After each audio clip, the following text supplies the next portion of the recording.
ఈ ధ్యానానికి ఒకసారి గట్టిగా చప్పట్లు కొట్టింది. ఎందుకంటే మనందరం కూడా ఒక రకమైన ఒక గూటి పక్షులమే. సో నాకు ధ్యానంలోకి వచ్చిన తర్వాత తెలిసిన విషయం ఏంటి అంటే, నా ఫస్ట్ గురువు ఎవరు అంటే నాకు వచ్చిన జబ్బే. జబ్బు రాకపోతే నేను రాను కదా, దానికి మూలాలను అన్వేషించను కదా, ఎందుకు వచ్చిందో అని తెలుసుకోలేను కదా. సో ఆ జబ్బే నాకు ఫస్ట్ నా గురువు అన్నమాట. సో అప్పటి నుండి ఆధ్యాత్మిక శాస్త్రాన్ని స్టడీ చేస్తూ వచ్చాను. ఒక సైంటిఫిక్ టెంపర్తో, ఒక శాస్త్రజ్ఞుడిలాగా నాకు నేను అప్లై చేసుకున్నా చాలా. అండ్ ఆధ్యాత్మిక శాస్త్రాన్ని ఈ భౌతిక శాస్త్రంలోకి ఎప్పుడు ఎలా తీసుకురావాలి, అంటే ఈ ప్రాపంచికలోకి ఎలా తీసుకురావాలి అనే విషయాల మీద నేను నేర్చుకుంటూ వస్తూ ఉన్నాను. సో ఇప్పుడు యాక్చువల్గా ఈరోజు చెప్పబోయే టాపిక్, నీ జీవితానికి నువ్వే సృష్టికర్తవి, యు ఆర్ ద క్రియేటర్. యాక్చువల్గా ఇది ఒక టాపిక్ కాదు, ఇది ఒక సిరీస్ ఆఫ్ టాపిక్స్ ఉంటుందన్నమాట. ఇప్పటి నుండి ప్రతి శనివారం కూడా మీకు ఎవరో ఒక మాస్టర్ వచ్చి చెప్తారు, దీంట్లోనే భాగం అయి ఉంటాయి. ఎలా మన జీవితాన్ని చక్కగా క్రియేట్ చేసుకోవచ్చు. సో నాతో పాటు జ్యోతి గారు ఉన్నారు, అండ్ అచ్చిరెడ్డి గారు ఉన్నారు, అరుణక్క, మాధవక్క, వీళ్ళందరూ కూడా తర్వాత తీసుకుంటారనమాట క్లాసెస్ అవన్నీ కూడా. సో మెయిన్ థీము ఇలాగ కొన్ని వారాల పాటు మనము నీ జీవితానికి నీవే సృష్టికర్తవు అనే టాపిక్లోనే ఉంటుంది. రకరకాల ప్రయోగాలు ప్రపంచవ్యాప్తంగా ఏం జరిగాయి, అక్కడ ఎలా వాళ్ళ జ్ఞానాన్ని ధ్యానాన్ని ఉపయోగించి వాళ్ళ జీవితాల్లో మార్పులు తీసుకురాగలిగారు అనే విషయాలు మనం తెలుసుకోబోతాం చాలా విస్తారంగా. సో సార్, అందరిని ఇంట్రడ్యూస్ చేసుకున్నాం. మీ పేరు చెప్పండి సార్. లోకేశ్వర్ రెడ్డి గారు. ఎక్కడి నుండి వచ్చారు సార్? ఎల్బీ నగర్ వచ్చారు. Okay, good good. ఎంత టైం నుండి మీరు ధ్యానం చేస్తున్నారు? 20 నుండి చేస్తున్నారు. Okay, thank you sir, thank you, please. So చాలా ఫండమెంటల్స్ నుండి స్టార్ట్ చేసుకుందాం క్లాసు. అండ్ ఫండమెంటల్సే కానీ చాలా చాలా ఇంపార్టెంట్. ఒక బిల్డింగ్కి పునాదులు ఎంత ఇంపార్టెంటో, మనము ఈ ఆధ్యాత్మిక శాస్త్రంలో నీ జీవితానికి నువ్వే సృష్టికర్తవు అని తెలుసుకోవడానికి అలాగే కొన్ని మూలాలు ఉంటాయి, కొన్ని పునాదులు ఉంటాయి. ఆ పునాదులు బేస్ చేసుకొని ఈ బిల్డింగ్ అంతా కూడా ఎలాగైతే మన ఆధ్యాత్మిక శాస్త్రం, ఆధ్యాత్మిక జ్ఞానం అనే ఒక పెద్ద భవనం అనేది దాని మీద నిర్మించుకుంటాం మనం. ఓకే, దాంట్లో మౌలికంగా కొన్ని రకాల అంశాలు ఉంటాయి, వాటి గురించి మనము విస్తారంగా తెలుసుకుందాం ఈరోజు. ఒక్కొక్క అంశం మీద చాలా విస్తారంగా రాబోయే క్లాసుల్లో ఇంకా తెలుసుకుందాం. సో ఈరోజు ఆ టాపిక్స్ అండ్ ప్రపంచవ్యాప్తంగా ఏవైతే జరుగుతున్నాయో వాటి కొన్ని ఎక్స్పెరిమెంట్స్, ఆ మాస్టర్స్ గురించి కూడా ఈరోజు క్లాస్లో తెలుసుకుందాం. ఓకే, సో ఫస్ట్ ఒక ఫండమెంటల్ క్వశ్చన్ నా నుండి మీకు. ఇది ఒక ఇంటరాక్షన్ అనమాట. ఒక క్లాస్, నేను ఒక టీచర్ని లేకపోతే ట్రైనర్ని, మీరు వినేవాళ్ళని కాకుండా మీ నుండి కూడా నాకు అవుట్పుట్స్ కావాలి. ఎప్పుడు కూడా నేను అవుట్పుట్స్ అడుగుతూ ఉంటాను. ఒక ఇంటరాక్షన్ మోడ్లోనే ఈ క్లాస్ అంతా కూడా చెప్పుకుందాం మనం. దీంట్లో నేను కొన్ని క్వశ్చన్స్ అడుగుతాను, కొన్ని షేరింగ్స్ అడుగుతాను. మీరు చెప్పే సమాధానాలు ఎవ్వరూ తీర్మానించరు, ఎలాంటి జడ్జిమెంట్స్ ఉండవు. మీకు ఏమనిపిస్తుందో అది చెప్పండి, ఓకేనా? మీరు చెప్పింది తప్పు రైట్ ఏమీ లేదు, ఇంకా టోటాలిటీలో అన్నీ రైట్లే, ఓకేనా? సో మన జీవితాన్ని మనం ఎలా సృష్టించుకుంటాం, ఇది నా క్వశ్చన్ అనమాట.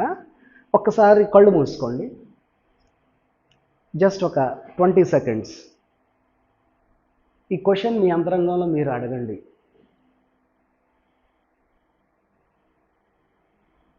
నా జీవితాన్ని నేను ఎలా సృష్టించుకుంటున్నాను?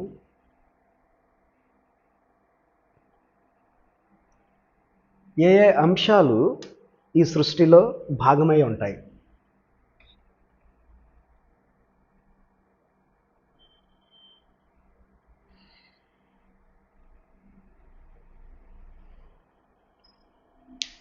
జస్ట్ ఏ ఏ ఆలోచనలు వస్తున్నాయో, ఎలాంటి ఆన్సర్స్ వస్తున్నాయో అన్నీ స్వీకరించండి.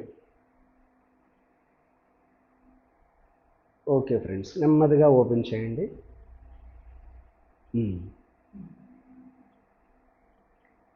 మన జీవితంలో సృష్టి చేసే అంశాలు ఏమేమి ఉన్నాయి చెప్పండి, ఎవరైనా పర్వాలేదు. చెప్పండి, పర్వాలేదు. పుట్టుక, ఓకే, గుడ్. పుట్టుక అంటే పుట్టుకతో మన సృష్టి అనేది జరుగుతూ ఉంటుంది. Okay, good, very nice. ఇంకా ఆలోచన శక్తి, వెరీ నైస్. ఇంకా సంకల్పాలు, భావాలు, యద్భావం తద్భవతి, నడవడిక, వెరీ నైస్. ఇంకా సంఘటనలు, వెరీ నైస్. అలవాట్లు, ఓకే, పరిచయాలు. సో చాలా ఆస్పెక్ట్స్ ఉంటాయి దాంట్లో. సో మేడం గారు చెప్పినట్టు ఫస్ట్ పుట్టుక నుండి మనం ఈ భూమండలానికి వస్తాం కదా.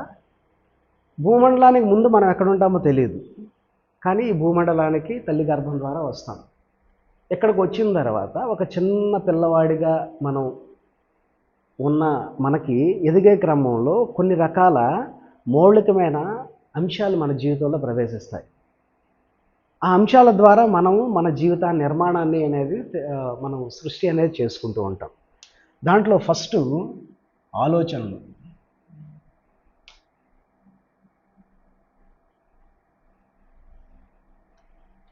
తర్వాత భావాలు, భావోద్వేగాలు, ఇలా ఏదైనా అనుకోవచ్చు. ఇంకా తర్వాత సంకల్పాలు,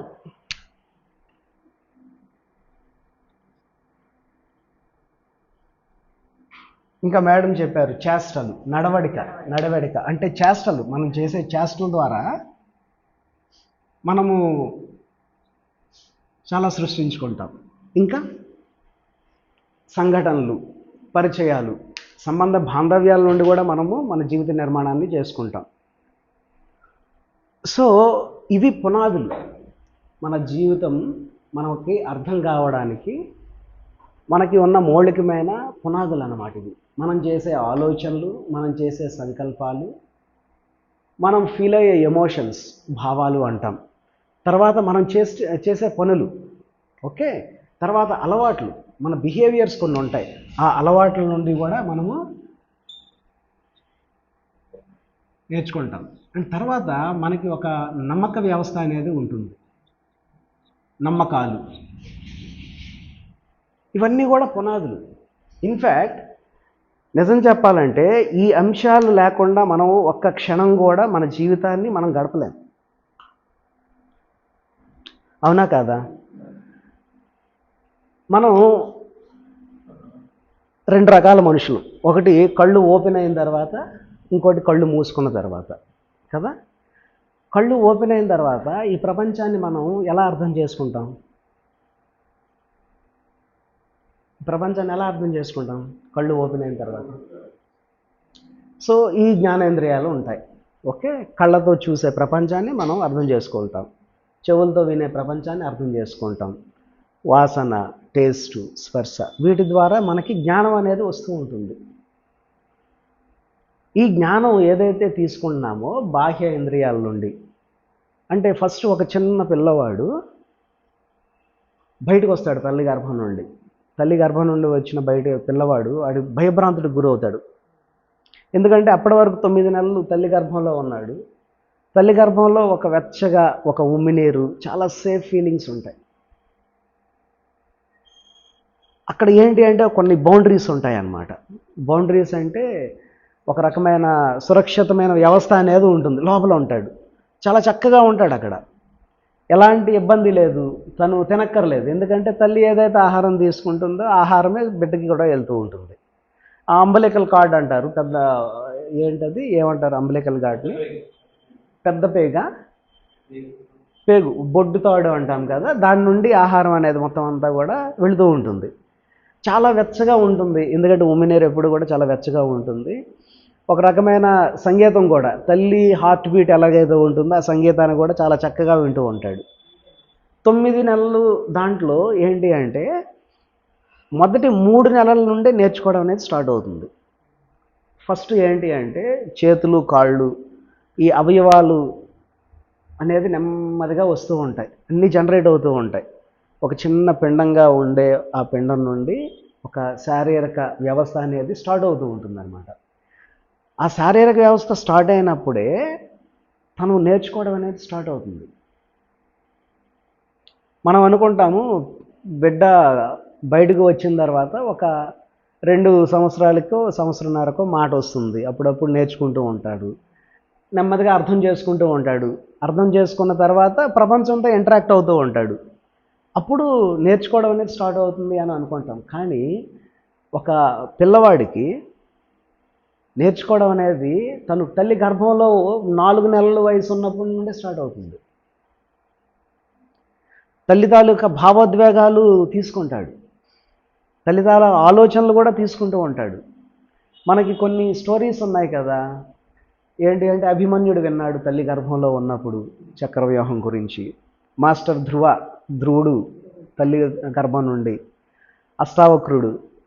సో ఇలాంటి స్టోరీస్ కూడా నిజం ఇవన్నీ కూడా. ఎందుకంటే ఇప్పుడు ఒక గొప్ప సైంటిఫిక్ రీసెర్చ్ అనేది జరుగుతుంది.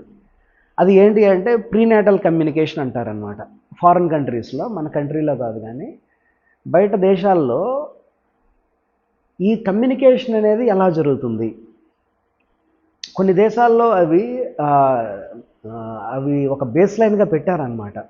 నేను రీసెంట్గా ఒక రకమైన స్టడీ చేశాను, ఇజ్రాయిల్ అనుకుంటా ఆ కంట్రీలో తల్లి గర్భస్థితి నుండే బిడ్డకి ట్రైనింగ్ అనేది స్టార్ట్ అవుతుందంట, అంటే నేర్పడం అనేది. అది ఏంటి, కమ్యూనికేషన్ అంటారు. కమ్యూనికేషన్ ఏంటి, ఎలా చేస్తారు, బిడ్డ బయటికి రాడు కదా, తల్లి భావాల ద్వారా, తల్లి ఆలోచనల ద్వారా బిడ్డకి కమ్యూనికేట్ చేస్తూ ఉంటుంది.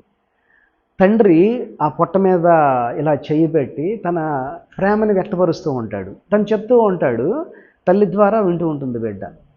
ఓకే, సో ఈ జ్ఞానం అనేది చిన్నతనంలోనే గర్భస్థితి నుండి స్టార్ట్ అవుతుంది. ఓకే, సో బయటికి వస్తాడు, బయటికి వచ్చి చూస్తాడు. ఫస్ట్ కొంచెం ఇన్సెక్యూర్డ్ ఫీలింగ్ ఉంటుంది, ఎందుకంటే అంతా చాలా ప్రొటెక్టెడ్ మెకానిజం ఉంటుంది. తర్వాత బయటకు వచ్చిన తర్వాత ఒక రకమైన ఇబ్బందికి గురవుతాడు. పాతకాలంలో ఏంటి అంటే మంత్రసానులు ఉండేవారు, మంత్రసానులు ఉండి చక్కగా డెలివరీ చేసేవారు అనమాట. వాళ్ళకి తెలుసు ఎలాగా డెలివరీ చేయాలి అని చెప్పి. అదొక సెలబ్రేషన్ డెలివరీ అనేది పాతకాలంలో. వాళ్ళు ఏంటి అంటే చక్కగా వాళ్ళని ఎంకరేజ్ చేస్తూ, ఎవరైతే ఉమెన్ డెలివరీ కాబోతుందో వాళ్ళని ఎంకరేజ్ చేస్తూ, వాళ్ళని గైడ్ చేస్తూ ఉండేవారు, పొట్ట మీద ఒక రకమైన చర్యలు చేస్తూ ఉండేవారు. కొన్ని దేశాల్లో ఎప్పటికీ కూడా వాటర్ బర్తింగ్ అనే ఫెసిలిటీ ఉంది. వాటర్ బర్తింగ్ తెలుసు కదమ్మా. సో ఏంటి అంటే చక్కగా గోరువెచ్చని నీళ్లలో తల్లిని పడుకోబెట్టి దీంట్లో నుండి చక్కగా డెలివరీ అనేది చేస్తారనమాట. సో ఇలా చాలా ప్రికాషన్స్ తీసుకున్న, చాలా జాగ్రత్తలు తీసుకున్న బాబుకి చాలా వరకు బ్లాక్స్ క్రియేట్ అవ్వవు. ఇప్పుడు చూడండి, సి సెక్షన్స్ అంటారు, లేకపోతే బయటికి తీసుకొచ్చి ఒక ఆపరేషన్ థియేటర్లో చాలా లైట్లు ఎక్స్పోజ్ అవుతూ ఉంటాయన్నమాట. చాలా ఇన్ఫీరియారిటీ కాంప్లెక్షన్, లేకపోతే చాలా భయాన్ని గురి చేస్తూ ఉంటుంది బిడ్డకి. అది మళ్ళీ అది తీసుకెళ్ళి ఇంక్యుబేటర్లో పెట్టేస్తారు, ఒక చిన్న డబ్బాలో పెట్టేస్తారు, తల్లి నుండి వేరు చేస్తారు. ఎందుకు అంటే జాండీస్ వస్తుంది, లేకపోతే ఇలా కారణాల వల్ల. కానీ ఇప్పటికీ కూడా కొన్ని దేశాల్లో వాళ్ళు ఎలా చేస్తారు ఏంటి అంటే ఫస్ట్ బిడ్డ తీసుకెళ్ళి తల్లి గుండెల మీద పడుకోబెట్టాలి. ఎందుకంటే ఆ గుండె చప్పుడు బిడ్డకి చాలా అలవాటు. ఆ సేఫ్ ఫీలింగ్స్, సెక్యూరిటీ ఫీలింగ్స్ ఉంటాయి అలా పడుకోబెట్టినప్పుడు. అంటే తల్లి స్పర్శ కూడా, తల్లి ఎప్పుడు కూడా పొట్టని ఇలాగా అదుముతూ ఉంటుంది. సో ఈ ఆలోచన వ్యవస్థ అనేది నేర్చుకోవడం, ఆలోచన వ్యవస్థ కన్నా నేర్చుకోవడం అనేది బిడ్డకి గర్భం నుండే స్టార్ట్ అవుతుంది. తర్వాత పుట్టి పెరుగుతూ ఉంటాడు, పెరుగుతూ ఉన్న టైంలో నెమ్మదిగా నేర్పడం స్టార్ట్ అవుతుంది. ఎవరి నుండి, తల్లిదండ్రుల నుండి, నానమ్మ తాతయ్య వీళ్ళ దగ్గర నుండి, తర్వాత చుట్టాలు రిలేటివ్స్ దగ్గర నుండి, ఇంకా తర్వాత టీచర్స్, కొంత ఏజ్ వచ్చిన తర్వాత స్కూల్కి వెళ్తారు కదా టీచర్స్, వీళ్ళ దగ్గర నుండి అంతా నేర్చుకోవడం అనేది జరుగుతూ ఉంటుంది. ఇది ఇన్ జనరల్గా జరిగే ప్రక్రియ ఇదంతా కూడా. ఎప్పుడైతే బిడ్డ ఒక 1.5 సంవత్సరాలు 2 సంవత్సరాల్లో ఉంటున్నప్పుడు, ఫస్ట్ ఎప్పుడైతే బిడ్డ తల్లి గర్భం నుండి వచ్చాడో కొంతకాలము ఆ దివ్యత్వంతో కనెక్షన్లో ఉంటాడు బిడ్డ. ఇంట్యూటివ్గా చాలా హై పవర్స్ ఉంటాయన్నమాట బిడ్డకి.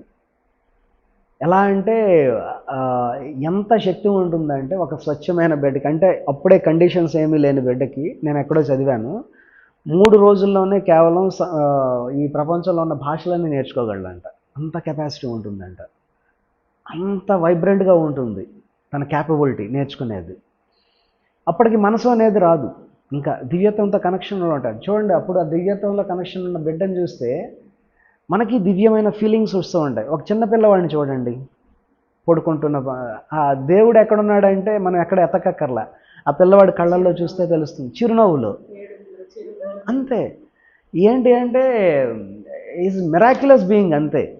ఆ చిన్న పిల్ల లేకపోతే పిల్లవాడు ఏడుపు వస్తే ఏడుస్తారు, వెంటనే నెక్స్ట్ మినిట్లో ఆడుకుంటారు, వాళ్ళే ఆటలు సృష్టించుకుంటూ ఉంటారు, నవ్వేస్తారు చాలా. ఎవరు వచ్చినా అక్కడ ఎదుటి వాళ్ళు మాట్లాడేవాళ్ళు వీళ్ళు రంగు ఎలా ఉంది ఎలా ఉంది ఎలాంటి తీర్మానాలు ఉండవు, ఓకే, కల్మషం ఉండదు, అంత స్వచ్ఛంగా ఉంటారు. అలా మనం కూడా ఒకప్పుడు ఉన్నవాళ్ళమే కదా, without exception. Okay, so something ఎక్కడో రాంగ్ థింగ్ జరిగింది, అంటే ఈ పెరగడంలో ఎక్కడో ఒక రకమైన కండిషనింగ్ అనేది జరిగింది. ఓకే, సో ఈ పెరుగుతూ వస్తున్న పిల్లవాడికి నెమ్మదిగా నేర్పడం ఎప్పుడైతే స్టార్ట్ అవుతుందో మనసు అనేది జన్మించడం స్టార్ట్ అవుతుంది అనమాట. అంతవరకు ఒక దివ్యమైన కనెక్షన్లో ఉంటాడు. అందుకే చూడండి, మనసు అనేది పెరగనప్పుడు తనకు తానే ఆడేసుకుంటాడు, తనకు తానే ఏడుస్తాడు, వెంటనే ఆపేసి మళ్ళీ వెంటనే ఏడుపు, ఆకలేస్తే ఏడుస్తాడు. 5 రకాల భాషలు ఉంటాయంట, నాకు తెలియదు ఏడుపులో. ఆ ఏడుపు మే అంటాడంట, అప్పుడేంటో నాకు ఆకలేస్తుంది అని చెప్పి, లేకపోతే ఇంకో రకమైన సౌండ్ చేస్తాడు. తల్లికి అర్థమవుతుంది ఎప్పుడు ఎలాగ సౌండ్ చేస్తున్నాడు. ఒక స్టమక్ పెయిన్ వచ్చింది, చెప్పలేడు కదా, తల్లికి అర్థమవుతుంది అది ఏదో సంథింగ్ రాంగ్ జరిగింది అని చెప్పి. సో అలాగా మనసు ఒకసారి జన్మించిన తర్వాత నెమ్మదిగా ఈ దివ్యత్వానికి దూరం అవుతూ వస్తూ ఉంటాడు. కండిషనింగ్ అనేది జరుగుతూ ఉంటుంది. అది ఇంపార్టెంట్. ఈ భూమండలం మీద నేర్చుకోవడంలో అత్యంత ముఖ్యమైన అంశంలో ఏంటి అంటే ఈ మనసు ద్వారా మనం ఆలోచించడం చాలా ఇంపార్టెంట్. అది లేకపోతే కొన్ని రకాల కేస్ స్టడీస్ ఉంటాయన్నమాట. కొన్ని సంవత్సరాల క్రితం, ఒక 15-20 సంవత్సరాల క్రితం శాంతాదేవి అనే ఒక కేసు చాలా పాపులర్ అయింది. గత జన్మలు గుర్తొచ్చాయి ఆ అమ్మాయికి. చిన్న పిల్ల, ఒక 4 సంవత్సరాల పిల్ల, తనకి గత జన్మలన్నీ గుర్తొచ్చాయి. అన్ని గత జన్మలు గుర్తొచ్చి, నేను ఫలానా ఊరికి చెందిన దాన్ని, ఇంకా నేను అక్కడికి వెళ్ళి నా భర్తను కలవాలి అని చెప్పి, ఎందుకంటే షీ హ్యాస్ దిస్ ఎబిలిటీ, తనకి ఆ ఎబిలిటీస్ ఉన్నాయి అప్పటికి కూడా. ఏంటి అంటే గత జన్మల గురించి తెలుసుకున్న ఎబిలిటీ ఉంది. అక్కడికి వెళ్ళి అక్కడ తను చనిపోయే ముందు నాణ్యాలు ఉంటాయి కదా, అప్పుడు ఆ టైంలో పాతకాలంలో నాణ్యాలన్నీ కూడా ఒక మూట కట్టి ఒక దగ్గర దాచింది. అది తీసుకెళ్ళి డైరెక్ట్గా ఆ నాణ్యాలు తీసింది. ఇంకా వాళ్ళ మరుదుల్ని లేకపోతే బాబాయిల్ని వీళ్ళందరినీ కలిసి, తన భర్తను కలిసి ఏం జరిగిందో అవన్నీ కూడా చెప్తూ ఉంది. జస్ట్ ఒకసారి ఊహించండి, ప్రపంచంలో ఉన్న వాళ్ళందరికీ కూడా గత జన్మలో ఒకేసారి గుర్తొస్తే చిన్నతనంలో వాళ్ళ పరిస్థితి ఏంటి? పెద్ద కేయోస్, ఒక పెద్ద విధ్వంసం అనేది సృష్టి అయిపోదు కదా. నువ్వు ఎట్టా చేసావు అని చెప్పి అందరూ వస్తారు అన్నిటి మీద. సో మతిమరుపు అనేది ఒక రకమైన వరం అంటారు. ఇగ్నోరెన్స్ ఈజ్ ద బ్లిస్ అంటారనమాట. కానీ కొన్నే మర్చిపోవాలి, చాలా గుర్తుంచుకోవాలి మనం. ఆ మతిమరుపు అనేది దేని ద్వారా స్టార్ట్ అవుతుందని చెప్పుకోబోయే టాపిక్ ఇదంతా కూడా. సో మన ఆలోచనలు స్టార్ట్ అవుతాయి చాలా వరకు కండిషన్సే కదా, కండిషన్ థాట్స్. ఇది మంచి, ఇది చెడు అని చెప్పి నేర్చుకుంటూ ఉంటాం మనం. జీవితాంతం అంతా కూడా ఆ ఆలోచన వ్యవస్థ అనేది క్యారీ చేస్తూ వస్తూ ఉంటాం. ఓకే, భావాలు, మనకున్న భావాలు, భయాలు ఉంటాయి మనకి. ఆ భయాలకు మూలం ఎక్కడ ఉంది అంటే తెలియదు మనకి. వచ్చిన కష్టాలకు కానీ లేకపోతే ప్రాబ్లమ్స్కి కానీ 75-80% మూలాలు ఈ జన్మలోనే ఉంటాయి. చాలామంది మా దగ్గరికి వస్తారు, ఏంటి అంటే సార్ నేను పాస్ట్ లైఫ్ రిగ్రెషన్ చేయించుకుందాం అనుకుంటున్నాను. ఏంటి అంటే గత జన్మ తెలుసుకుంటా. ఎందుకు వాళ్ళకి గత జన్మ? వాళ్ళకి ఏంటి అంటే ఈ జన్మలో ఎలాంటి బ్లాక్స్ పడలేదు, అంతా చాలా చక్కగా ఉంది. నేనేదో గత జన్మలో పాపం చేశాను, ఆ పాపం తాలూకా కర్మఫలం ఇప్పుడు అనుభవిస్తున్నాను, నేను ఒకసారి చూసుకున్న తర్వాత ఆ పాప నివృత్తి అయిపోతుంది అని అనుకుంటారు. అప్పుడు చెప్తాం మేము, ఏంటి అంటే ఈ జన్మ కూడా ఒక రకమైన గత జన్మ లాంటిది. ఫర్ ఎగ్జాంపుల్ మనందరం కూడా ధ్యానంలోకి వచ్చాం కదా, క్లియర్ కట్ డిస్టింగ్విషన్ ఉంటుంది ధ్యానంలోకి వచ్చిన తర్వాత, ధ్యానంలోకి రాకముందు. అది ప్రతి క్లాస్లో మనము వింటున్న ఎక్స్పీరియన్సే కదా. ఎందుకు అలా అడుగుతారు? ఎందుకు అంటే మనం మారాం ధ్యానంలోకి వచ్చిన తర్వాత. ధ్యానంలోకి వచ్చిన తర్వాత చాలామందికి ఏంటి అంటే ధ్యానానికి ముందు జీవితం ఒక గత జన్మలాగానే ఉంటుంది. అప్పుడున్న నమ్మక వ్యవస్థ ఉండదు, కంప్లీట్గా చేంజ్ అయ్యి ఉంటుంది. అప్పుడు ఒక రకమైన ఎమోషనల్ ట్రాప్లో ఉంటాము, అవి కూడా కంప్లీట్గా చేంజ్ అయ్యి ఉంటాయి. ఓకే, అప్పుడు ఒక అలవాట్లు ఉండేవి, అలవాట్లన్నీ పోతాయి. అంటే కంప్లీట్గా మనం సెల్యులర్ మెమరీ దగ్గర నుండి అన్నీ యాక్సెస్ చేస్తాం, మనం మారుతాం. మనలో భయాలు ఉండేవి, ఆ భయాల నుండి బయటపడతాం. యాక్సెప్ట్ చేయలేని సంఘటన జరిగింది జీవితంలో, అది చక్కగా యాక్సెప్ట్ చేస్తాం మనం. ఆ శక్తి అంతా ఎక్కడి నుండి వచ్చింది? ధ్యానం వల్ల. అంటే అథవా మనం ఇంకోలా చెప్పాలంటే మన గురించి మనం తెలుసుకోవడం వల్ల. మన గురించి అంటే మనం ఈ భౌతిక జీవితంలో పడుతున్న పాటలే కాదు, సంఘటనలు జరుగుతూ ఉంటాయి, కష్టాలు వస్తూ ఉంటాయి. అవి ఒకటే కాదు, ఇంకా జీవితం చాలా ఉంది. కష్టాలు రావడానికే మనం ఈ జీవితం తీసుకున్నట్టయితే ఈ జీవితం తీసుకోవడం ఎందుకు? సో మేము చెప్తామన్నమాట ఏంటి అంటే గత జన్మలు చూసుకుందరు కానీ ఈ జన్మలోనే ఏదో జరిగి ఉండొచ్చు, మీకు తెలియపోయి ఉండొచ్చు. కొన్ని అన్కాన్షియస్ డెసిషన్స్ అంటాం అన్నమాట. అంటే మనం కొన్ని నిర్ణయాలు తీసేసుకుంటాం, కొన్ని సంఘటనలు జరుగుతూ ఉంటాయి మన జీవితంలో. ఆ సంఘటనలు జరుగుతూ ఉన్నప్పుడు మనము కొన్ని నమ్మకాలు పెట్టేసుకుంటాం. ఆ నమ్మకాల తర్వాత ఒక కళ్ళజోడులా ఉంటాయన్నమాట. ఆ రంగు కళ్ళద్దాలతోనే మనం చూస్తాం ప్రపంచాన్ని. ఒక క్లాసికల్ ఎగ్జాంపుల్ ఉంటుంది, ఈ ఉదాహరణ చెప్తే మీకు అర్థమవుతుంది. ఒక ఒక ఇంట్లో ఒక మదరు ఒక పాప ఉంటుంది. ఆ మదర్ ఏంటంటే సింగిల్ పేరెంట్, అంటే భర్త ఉండరు. ఆ మదరే జాబ్ చేస్తూ చాలా ప్రేమగా చూసుకుంటుంది పాపని. చూసుకున్న తర్వాత ఒక టైంలో మదర్ కూడా జాబ్ చేయడానికి వెళ్తూ ఉంటుంది.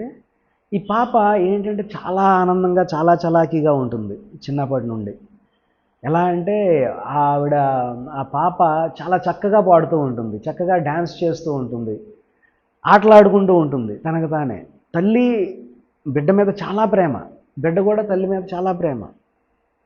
ఒకసారి ఆఫీస్లో ఏదో జరుగుతూ ఉంటుంది, తల్లి చాలా టెన్షన్లో ఉంటుంది అనమాట. టెన్షన్లో ఉండి బాస్ మీద చిరాకు, ఒక టెన్షన్ అలాగే వస్తుంది ఇంటికి. ఎప్పట్లాగే ఈ స్కూల్ నుండి వచ్చిన పాప చాలా చక్కగా పాడుతూ గట్టి గట్టిగా అరుస్తూ అల్లరి చేస్తూ ఉంటుంది అనమాట. ఫస్ట్ తల్లి చెప్తుంది అనమాట ఏంటి అంటే నువ్వు కొంతసేపు కామ్గా ఉంటే తర్వాత నీతో వచ్చి ఆడుకుంటాను, కానీ నన్ను ఇప్పుడు డిస్టర్బ్ చేయకు అని చెప్తుంది. పిల్లకి అర్థం కాదు. పిల్లది ఇంకా గట్టి గట్టిగా మాట్లాడుతూ పాటలు పాడుతూ అరుస్తూ ఉంటుంది అనమాట. తల్లి ఇంకా సహించలేక ఒక మాట అంటది, ఏంటి అంటే ఆపుదావా ఆపవా, గట్టిగా గదమేస్తుంది అనమాట. నీ గొంతు ఎలా ఉందో తెలుసా, నీ గొంతు ఒక పరమ చండాలమైన గొంతు అని చెప్పి గట్టిగా తిడుతుంది అనమాట. యాక్చువల్గా ఇది ఒక కేస్ స్టడీ, మాకు వచ్చిన కేస్ స్టడీ ఇది. అప్పటి నుండి ఆ పాప ఒక రకమైన షెల్లోకి వెళ్ళిపోతుంది, అంటే కుంచుకునే మనస్తత్వం. ఎందుకంటే చిన్నపిల్లలకి తల్లిదండ్రులే దేవుళ్ళు, వాళ్ళ దగ్గర నుండే నేర్చుకుంటారు మొత్తం అంతా కూడా. తల్లిదండ్రులు ఏదైతే చెప్తే అది నిజమని నమ్ముతారనమాట. వాళ్ళే దైవాలు తల్లిదండ్రులకి. వాళ్ళు తల్లిదండ్రులు అన్నీ కూడా అంతా బాగానే చేస్తారు. అన్కండిషనల్ లవ్ ఎక్కడ చూడొచ్చు మనం? అపరిమితమైన ప్రేమ ఒక తల్లి బిడ్డ మీదకి పెట్టే ప్రేమ నుండి చూడవచ్చు. ఇప్పుడు చెప్పండి, ఆవిడ గట్టిగా గసిరింది, బిడ్డ మీద ప్రేమ లేనట్ట? ఉన్నట్టే. సో కానీ తను కంట్రోల్ తప్పింది ఒక్క నిమిషం, ఒక్క సెకండ్. అలాగన్న తర్వాత ఈ బిడ్డ షాక్లోకి గురవుతుంది అనమాట. ఫస్ట్ షాక్ అక్కడ స్టార్ట్ అయింది. తర్వాత ఏమవుతుందంటే ఈ బిడ్డ తనలో తను ఆలోచించుకోవడం అనేది స్టార్ట్ అయింది. 6 సంవత్సరాలు 7 సంవత్సరాలు ఉన్న బిడ్డ ఎలా అంటే నేను చేసిన తప్పేమో, ఫస్ట్ ఈ ఆలోచన. నేను చేసింది అమ్మకి నచ్చలేదంటే నేను ఏదో తప్పు చేసి ఉంటాను. చేసిన తప్పేంటి? ఆ టైంలో నేను పాడుతున్నా, నేను ఆడుకుంటున్నా, నేను నాలా ఉన్నా. ఈ 3 సంఘటనలు తను తప్పు అనుకుంది. ఒక గంట సేపు అయిన తర్వాత మళ్ళీ తల్లి కౌగిలించుకుంది. కానీ బిడ్డలో ఆ షాక్ అనేది ఉండిపోయింది అలాగా. మన జీవితాన్ని ఇన్ఫ్లుయెన్స్ చేసే సంఘటనలు ఒక లాంగ్గా ఉండక్కర్లా, ఒక 5 నిమిషాల సంఘటన సరిపోతుంది. సో ఆ ఆ ఏజ్ నుండి అప్పటి వరకు చాలా ఎక్సెల్ అయ్యి ప్రీ నర్సరీ, నర్సరీలోని, తర్వాత ఫస్ట్, సెకండ్ ఆ స్టాండర్డ్స్లో చాలా బాగా చేస్తున్న ఆ బిడ్డ ఏంటి అంటే ఇంకా తర్వాత పెర్ఫామ్ చేయడం అనేది చాలా తగ్గిపోతుంది. స్టడీస్లో చాలా వీక్గా ఉంటుంది, సింగింగ్ చేయదు, డ్యాన్స్ చేయదు, ఏ ఎలక్యూషన్లో దేంట్లోని పార్టిసిపేట్ చేయదు. సో ఇది నార్మల్గా వచ్చే మార్పు అని తల్లి ఎవడో అనుకుంటుంది కదా, ఎందుకంటే ఆ ఇన్సిడెంట్ అయిపోయిన తర్వాత తల్లి మళ్ళీ చాలా ప్రేమగానే ఉంది కదా. తల్లి దృష్టిలో తల్లి ఏమి పాపం అది ఏది చేయలే. సో తర్వాత ఎలాగ ఎఫెక్ట్ చేసింది అంటే తనకి ఉన్న ఈ ఆలోచన వ్యవస్థ తన జీవితాన్ని నిర్దేశించడం అనేది జరిగిందనమాట. ఎలా నిర్దేశించడం జరిగింది? నేను తక్కువ అనే భావన, నేను సరిగ్గా లేను అనే భావన ఉంది. ఇది చాలామందికి ఉండే భావన అనమాట. ఐఎమ్ నాట్ గుడ్ ఎనఫ్ అంటారు ఇంగ్లీష్లో. నేను సరిగ్గా లేను. దేంట్లో సరిగ్గా లేను? చాలా వాటిలో సరిగ్గా లేను. దేంట్లో సరిగ్గా ఉన్నానంటే చెప్పలేరు వాళ్ళు. ఎందుకంటే ఆ కళ్ళద్దాలు వేసుకొని మొత్తం అంతా కూడా వాళ్ళు ప్రపంచాన్ని దృష్టిస్తారు అనమాట. ఒక ప్లీజింగ్ నేచర్ అనేది స్టార్ట్ అయిపోతుంది. నేను సరిగ్గా ఉండాలి అంటే నేను ఎక్కువ మార్కులు తెచ్చుకోవాలి. తల్లి ప్రేమ కోల్పోయింది కదా, తల్లి ప్రేమ తర్వాత ఇచ్చింది మళ్ళీ, కానీ నేను సరిగ్గా ఉండాలంటే నేను చాలా ఎక్సెల్ అవ్వాలి అని చెప్పి ఎక్కువ చదవడం అనేది స్టార్ట్ చేస్తారు. ఆ జీవితాన్ని పలు కోణాల్లో అది ఇన్ఫ్లుయెన్స్ చేస్తుంది అనమాట అది. సో ఈవిడికి ఒక 25 ఇయర్స్, 26 ఇయర్స్, 28 ఇయర్స్ అయింది. మ్యారేజ్ మీద మంచి అవగాహన లేదు, ఎందుకంటే సింగిల్ పేరెంట్ వాళ్ళ మదరు. తర్వాత ఒక పార్ట్నర్ని అట్రాక్ట్ చేసుకోవాలి అంటే అట్రాక్ట్ చేసుకోలేకపోతుంది తను. So and there are many conflicts, అంటే జాబ్ చేస్తున్న ఎన్విరాన్మెంట్లో కూడా చాలా కాన్ఫ్లిక్ట్స్ ఉన్నాయి. ఎందుకంటే నేను పెర్ఫామ్ ఎక్కువ చేయాలి, కొంతమందికి నచ్చదు అది. సో బాస్ ఏమో బాసిజం చూపిస్తూ ఉంటాడు, చాలా కష్టంగా ఉంది. ఇన్ని రకాల కష్టాలతో ఆవిడ ఒకసారి అప్రోచ్ అయిన తర్వాత, మేము చేసిన తర్వాత ఆవిడకి బోధపడిన విషయం ఏంటి అంటే ఈ మూల కారణాన్ని అన్వేషించడానికి వెళ్ళినప్పుడు ఆ 7 సంవత్సరాల వయసులో పడిన ఈ సంఘటన ఆవిడకి అర్థమైంది దాని తర్వాత. ఎందుకంటే డిఫరెంట్ ఏజ్లో ఉన్నప్పుడు, అంటే ఆ అమ్మాయి 10 సంవత్సరాల వయసులో ఉన్నప్పుడు, 13 సంవత్సరాల వయసులో ఉన్నప్పుడు, 18 సంవత్సరాల వయసులో ఉన్నప్పుడు కొన్ని జరిగిన సంఘటనలకి ఆవిడ అనుకున్న మెయిన్ థాట్ ప్యాటర్న్ ఏంటి అంటే ఇక్కడ నుండి వచ్చిన థాట్ ప్యాటర్న్స్, ఆలోచనలు ఎక్కడి నుండి వచ్చాయి? చిన్నప్పుడు జరిగిన సంఘటనల వల్లే వచ్చిన ఆలోచన. ప్రతిసారి అదే రిపీట్ అవుతుంది. నేను సరిగ్గా లేను, నేను సరిగ్గా ఉండను, నేను ఎక్కువ చేయలేను, నన్ను అందరూ తప్పుగా అర్థం చేసుకుంటారు, అందరూ నాకు దూరం అయిపోతారు. వీటి మూలాల్లోకి వెళ్తే సంఘటన అనేది అక్కడ స్టార్ట్ అయిందనమాట. సో మన లైఫ్లో 75 నుండి 80% ప్రాబ్లమ్స్ అన్నీ కూడా మనకి ఈ లైఫ్ టైం నుండే మనకి స్టార్ట్ అవుతాయి. ఇది ఒక రీసెర్చ్ ఓరియంటెడ్ ఫ్యాక్ట్ అనమాట. చాలామంది ఏంటి అంటే ఒక 50 నుండి 60% నేను పాస్ట్ లైఫ్లో ఏదో పాపం చేస్తుంటాను, ఆ పాపం చేసిన దానివల్ల నా జీవితం ఇలాగా ఇదైంది. ఎందుకంటే వాళ్ళకి కారణాలు ఎక్కడ ఉన్నాయో తెలియదు. ఇప్పుడు ఆ పాప ఈ సంఘటన కూడా మర్చిపోయింది. 6 సంవత్సరాలంటే గుర్తుండొచ్చు, ఉండకపోవచ్చు కదా, కానీ గుర్తున్నా సరే ఆ సంఘటన జరుగుతూ ఉన్నప్పుడు ఆ పాప చిన్నగా ఉన్నప్పుడు ఎలాంటి నిర్ణయాలు తీసుకుంది అనేది చాలా ఇంపార్టెంట్ రోల్ ప్లే చేస్తుంది అనమాట. అమ్మాయి తీసుకున్న నిర్ణయాల వల్ల తన జీవితం జరుగుతున్న ప్రతిసారి ఏంటి అవుతుంది, వివిధ దశల్లో ఆ రకమైన భావజాలం అనేది ముద్రితమైపోయింది కదా. సో ఇక్కడ ఏంటి అంటే అమ్మాయి ఆ క్షణానికి వెళ్ళిన తర్వాత, చూసిన తర్వాత తెలుస్తుంది సత్యం అంటే ఏంటి అనేది. ఆ డెసిషన్స్ ఏం తీసుకున్నానో ఆ అమ్మాయికి క్లియర్గా అర్థమైన తర్వాత ఇప్పుడు మార్పు చెందించుకోవడానికి చాలా ఈజీ అవుతుంది అన్నమాట ప్రాసెస్. ఎందుకంటే అంతకు మించి కారణాలు ఏమీ కనిపించట్లేదు ఆ అమ్మాయికి. మళ్ళీ తన మీద తాను వర్క్ ఆన్ చేసుకున్న తర్వాత, అంటే కొన్ని రకాల పద్ధతులు ఉంటాయి, ధ్యానం చేయాలి ప్రతిరోజు, అవి నేను చెప్తాను కూడా తర్వాత. అవి ప్రక్రియలు చేసిన తర్వాత వితిన్ 4 వీక్స్లో ఒక రకమైన మ్యాచ్ వచ్చి మ్యారేజ్ చేసుకోవడం ఇదంతా కూడా అయిపోయింది. ఎందుకంటే తను మారింది. తన ఎన్విరాన్మెంట్ ఇన్ ద ఆఫీస్, ఆ వాతావరణం ఆఫీస్లో ఏదైతే ఉందో దాంట్లో కూడా చాలా చక్కగా అందరితోని చాలా మంచిగా ఒక రిలేషన్షిప్ మెయింటైన్ చేస్తూ, ఎందుకు అంటే కొన్ని బౌండరీ వైలేషన్స్ కూడా ఉన్నాయి ఆ అమ్మాయికి, తెలుసుకుంది ఇప్పుడు తనలో ఉన్న దాగి ఉన్న శక్తిని మేల్కొలపగలిగింది తను. సో ఈ శక్తి అందరికీ ఉంటుంది మనకి, ఎందుకంటే ఎవరు ఎక్సెప్షన్ కాదు ఇక్కడ. అందరూ ఏవైతే ఫ్యాకల్టీస్తో ఈ భూమి మీదకి వచ్చామో, ఏవైతే ఈ స్ట్రెంగ్స్ తీసుకొని వచ్చామో, అందరూ కూడా వాళ్ళ జీవితాలని వాళ్ళని హీల్ చేసుకోగలరు. అయితే మీరు అడగచ్చు, ఏంటి ఒక సంఘటన జరగడం వల్ల తను ఇలాగ ఉంది కదా, అలాంటి సంఘటనలు ఎన్ని జరిగి ఉండొచ్చేమో నా లైఫ్లో. చిన్నప్పుడు మా అమ్మ ఎప్పుడు కొట్టేది నన్ను, మా నాన్న ఎప్పుడు కొట్టేవాడు, లేకపోతే మా టీచర్ ఎప్పుడు కొట్టేవారు, లేకపోతే చిన్నతనంలో నాకు ఒక షాక్ గురయ్యే సంఘటన జరిగింది, లేకపోతే నా ఫ్రెండ్ నన్ను మోసం చేశాడు, ఇలాంటి చాలా జరిగి ఉంటాయి కదా. మరి అన్నీ జరగడం వల్ల నాకు అలాంటి లైఫ్లోనే ఉన్నానా అంటే మనం చెక్ చేసుకోవాలి అది. కానీ ఎన్ని జరిగినా సరే మనకున్న శక్తి ఎలాంటిది అంటే అన్ని సంఘటనల నుండి కూడా బయటికి రావచ్చు మనం. ఓకే, మనిషికి సగటున ప్రతిరోజు కూడా ఆన్ అన్ యావరేజ్గా 60 నుండి 70 వేల ఆలోచనలు వస్తాయి. ఎన్ని ఆలోచనలు వస్తాయి?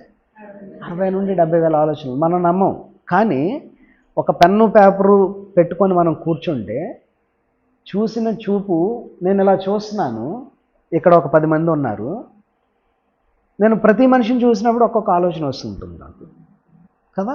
10 ఆలోచనలు అయిపోయాయి, 2 సెకండ్లో 3 సెకండ్లో చూసుంటాను, అంత సూక్ష్మంగా ఉంటాయి ఆలోచనలు. అప్పటి నుండి ఒక పెద్ద సంఘటన జరిగినంత వరకు ప్రతిదీ ఒక ఆలోచన రూపంలోనే మనము ముద్రితం చేసుకుంటాం. ఓకే, మీరు చూడండి, గతంలో జరిగిన సంఘటనలు మీకు ఎలా గుర్తుంటాయి?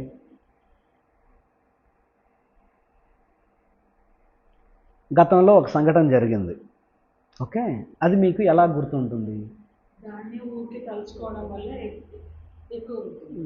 తలుచుకోవడం వల్ల ఎక్కువ అవుతుంది. ఇంకా ఓకే, ఇక్కడ ఎంతమంది married women? Okay okay, suppose మీకు నచ్చిన ఒక ఈవెంట్ మీరు ఆలోచించుకోండి అమ్మా.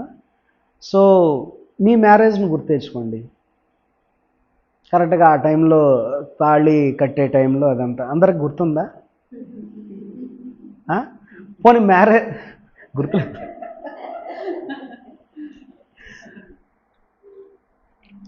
ఓకే, అందరూ స్కూల్స్కి వెళ్ళారా ఇక్కడ? స్కూల్స్, ఆ స్కూల్లో ఎవరైనా కొట్టడం అనేది గుర్తుందా మీకు? టీచర్ కానీ దండించడం కానీ కొట్టడం ఎంతమందికి గుర్తుంది? ఒకసారి కళ్ళు మూసుకుందాము అందరం.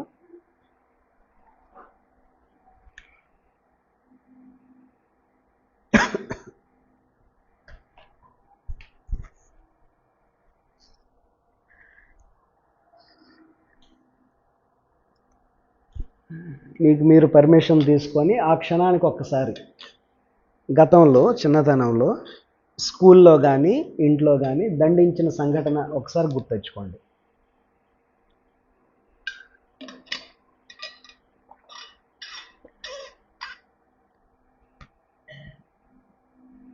ఒకసారి కళ్ళు ఓపెన్ చేయండి. ఎంతమందికి గుర్తొచ్చింది ఏదైనా సంఘటన? కొట్టారు, అనడం, అదంతా కూడా దండించడం. సో అందరూ ఒకసారి గ్లింప్సెస్ అయినా చూసుకోగలిగారా? అది జరిగి ఎన్ని సంవత్సరాలు అయి ఉంటుంది? అది చాలా సంవత్సరాలు అయింది. ఓకే, ఎలా గుర్తుంది మనకు అది? మనం ఇంకేదైనా పని చేస్తున్నప్పుడు ఆ సంఘటన గుర్తొస్తుందా? గుర్తురాదు. ఓకే, ఇంకొక చిన్న ఎక్స్పెరిమెంట్ చేద్దాం. మీరు కొంచెం ముందుకు వచ్చేసండి. సో ఈ ఫ్యాన్ ఉంది కదా, ఈ ఫ్యాన్ నుండి ఈ రూమ్ని అబ్జర్వ్ చేయండి. ఓకే, ఈ ఫ్యాన్ నుండి అంటే ఇక్కడ ఆ మేడం కూర్చున్నారు కదా, మేడం నుండి ఒక చిన్న రెక్టాంగిల్ బాక్స్లా ఉంది కదా రూము. మీరు ఒక 2 నిమిషాలు టైం తీసుకొని ఈ రూమ్లో ఎరుపు రంగు కలర్తో ఉన్న ఆబ్జెక్ట్స్ ఎన్ని ఉన్నాయి అంటే, ఫర్ ఎగ్జాంపుల్ అక్కడ రెడ్ కలర్, ఆరెంజ్ కలర్ అనుకుంటుంది, ఆరెంజ్ కలర్ అది కాదు, ఇప్పుడు దీంట్లో రెడ్ కలర్ ఉంది కదా, అలా రెడ్ కలర్తో ఉన్న ఆబ్జెక్ట్స్ ఈ రూమ్లో ఎన్ని ఉన్నాయి అనేది మీరు అబ్జర్వ్ చేయండి ఒకసారి. ఈ రూమ్కే, మళ్ళీ ఆ బయట అక్కడ రెడ్ కలర్ కనిపిస్తే అక్కడ కాదు. 1 minute టైం తీసుకోండి.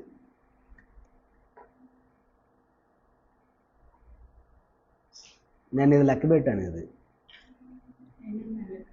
మీరు ఆన్సర్ చెప్పద్దు ఎవరు. రెడ్ కలర్తో ఆబ్జెక్ట్స్ ఎన్ని ఉన్నాయి అంటే అది ఒక లైన్ ఉంది కదా, ప్రతి అక్షరం లెక్క పెట్టక్కర్లా, అది ఒక లైన్ రెడ్ కలర్తో ఉందని.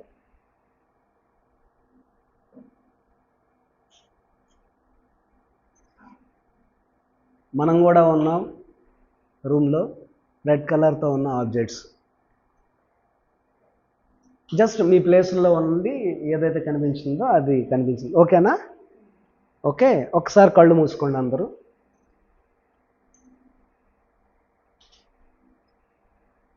ఈ రూమ్లో బ్లూ కలర్తో ఉన్న ఆబ్జెక్ట్స్ ఎన్ని ఉన్నాయి?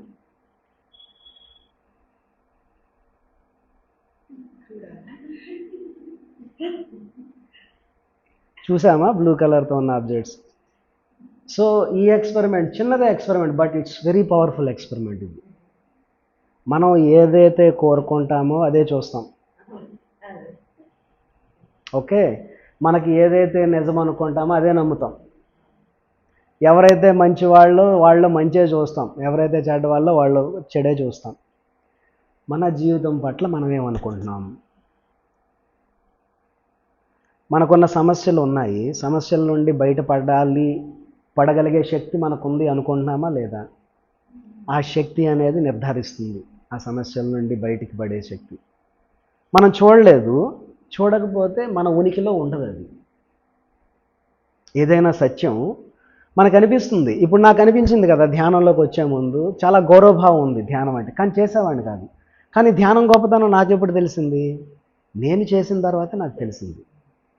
అలానే కొన్ని రకాల కాన్సెప్ట్స్ ఉంటాయి.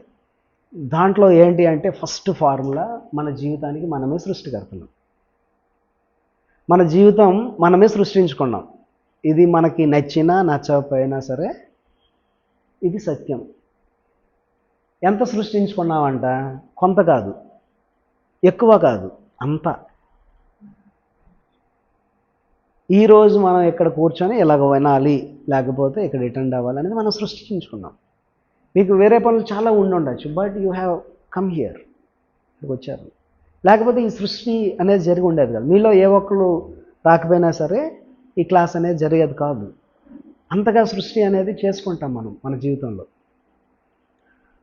సో మన ఆలోచనలు మనం ఎంతగా నమ్ముతామో, మన భావనలు మనం ఎంతగా నమ్ముతామో, మనం అంతగా అలవాటైపోతాం ఆలోచనలకి, భావాలకి. ఆ ఆలోచనలు, భావాలు అనే విషయాల మీద నుండే ఈ ప్రపంచాన్ని మనం సృష్టి అనేది చేసుకుంటూ ఉంటాం. అలానే దర్శిస్తాం. ఎలాగైపోతుంది అంటే, ఒక చిన్న ఎక్స్పెరిమెంట్, ఇది జరిగిందని అన్నారు, కానీ ఈ ఎక్స్పెరిమెంట్ వినగానే నాకు చాలా ఆశ్చర్యం అనిపించింది. ఒక ఎక్స్పెరిమెంట్ చేయడానికి నిర్ణయించుకున్నారు శాస్త్రజ్ఞులు. వాళ్ళు ఏంటి అంటే, ఒక 3 రోజుల్లో చనిపోయే వ్యక్తి, అంటే త్వరలో చనిపోయే వ్యక్తిని ఒకరిని సెలెక్ట్ చేసుకున్నారంట. జైల్లో కొంతమంది ఉంటారు కదా, ఊరు తీసేస్తారు. ఒక 3 daysలో చనిపోయే వ్యక్తి దగ్గరికి వెళ్ళి, బాబు ఒక ఎక్స్పెరిమెంటు మేము చేస్తున్నాము, నువ్వు అంగీకరిస్తావా ఏంటి అని అడిగాడు. నువ్వు చనిపోతావు ఈ ఎక్స్పెరిమెంట్లో. ఏంటి అంటే, ఒక రకమైన పాముతో నిన్ను కరిపిస్తాం. ఓకే, ఆ పాము విషం ఎంత స్పీడ్గా నీలోకి వెళ్ళి నువ్వు చనిపోతావు అనేది మేము క్యాలిక్యులేట్ చేద్దాం అనుకుంటున్నాం. ఓకే, ఇది ఎక్స్పెరిమెంట్, నువ్వు సహకరిస్తావా అని అనుకున్నాడండి. ఎవరైనా ఎలకల మీద, బొద్దింకల మీద, కప్పల మీద చేస్తారు, మనుషుల మీద. సరేలే, ఎలాగో 3 రోజులు చచ్చిపోతున్నా కదా, సో చిన్న రిక్వెస్ట్ అంటే ఆ 3వ రోజే పెట్టుకోండి మీ ఎక్స్పెరిమెంట్ అని చెప్పేసి అంటే, సరేలే అని చెప్పేసి 3వ రోజు గురించి వెయిట్ చేస్తున్నారు. ఇంకా ఈయన మొత్తం సిద్ధమైపోయాడు. కళ్ళకి గంతలు కట్టేశారు. కళ్ళకి గంతలు కట్టి చేతులకి బ్లౌజెస్ ఇవన్నీ కూడా వేశారు. గ్లౌజెస్ వేసిన తర్వాత కరిపించారనమాట. కరిపిస్తే వెంటనే ఇలాగ నురగలు వచ్చి ఒక ఫ్యూ సెకండ్స్లో చనిపోయాడు ఆయన. సో ఇక్కడ ఏంటి, ఎక్స్పెరిమెంట్లో పాముతో కరిపించలేదు వాళ్ళు, ఒక 2 సూదులతో గుచ్చారు అంతే. సో ఇప్పుడు ఆశ్చర్యకరమైన విషయం ఏంటి అంటే ఇప్పుడు ఆయనకి పాము కరిచిన ఎక్స్పీరియన్స్ ఉందా గతంలో? లేదు. ఎలా మరి నొరగలు వచ్చాయి?